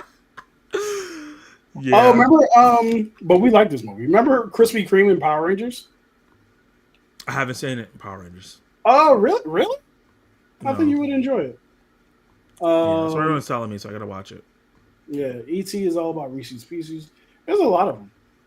There's a lot of Man of Steel had like a Sears and something else product placement problem. There's a lot of movies that would never be made without the product placement, so they had to do it. But yeah, there's some egregious ones.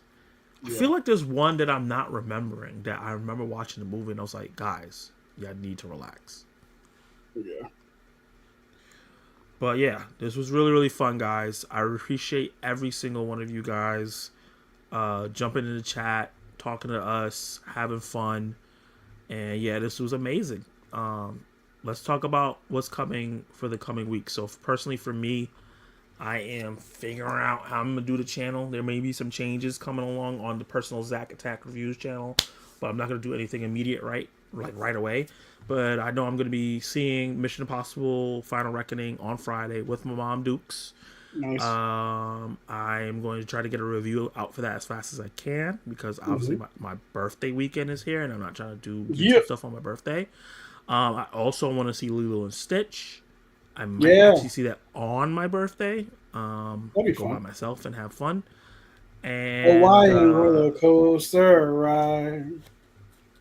And then Tuesday we should be having another film club. We probably will be talking about both those films if we both get to see them, and we'll find some other fun stuff. We didn't get to do year versus year this week.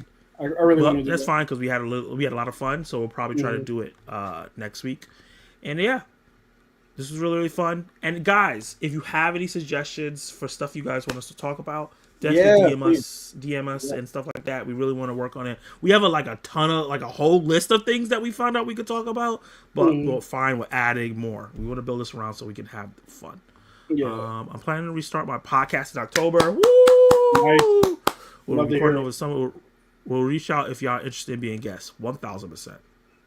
Absolutely. Thank you both. This was lovely. Thank you so much. Thank you so much for joining us. You are a lovely guest. We appreciate you every time you come through. Yeah. Oh, appreciate that, Sully. If you have T-Mobile, you can get Mission Impossible movie ticket for $5. Wow. If I didn't have Regal Limited, and I might just do that. If I didn't have Regal Limited, I probably would do that, but I'm gonna get it for free anyway. Thank you, Bookskers and Purrs. You have such a great name. I appreciate that.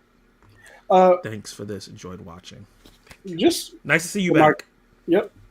Just for my curiosity, Bookskers and Purrs. I'm assuming the purrs is the cats. What's the gers? I feel like Before we leave, you got to let us know. What's the it's gers? girls, but Oh, yeah, that makes sense. yeah, I could be wrong. Books, gers, and purrs. Here she is. What? I wonder if she left already. Might have. Alrighty then, we'll head out All as right. well. Man. Ah. Oh. Hers I is like, guess gers is disliked. That's smart. that's cool. I just subbed to her. I didn't realize she had like a YouTube channel. So I assumed that she did because that sounds like a YouTube channel name. that's But yeah, let me also sub to her as well. That YouTube. Thank you, Kiara. But yeah, no problem. Thank you. Okay, guys. so let's head out because we'll be talking forever, ever, and be here for 4 hours, and I'll get no sleep. So appreciate all you guys. This was really, really fun, and we'll see you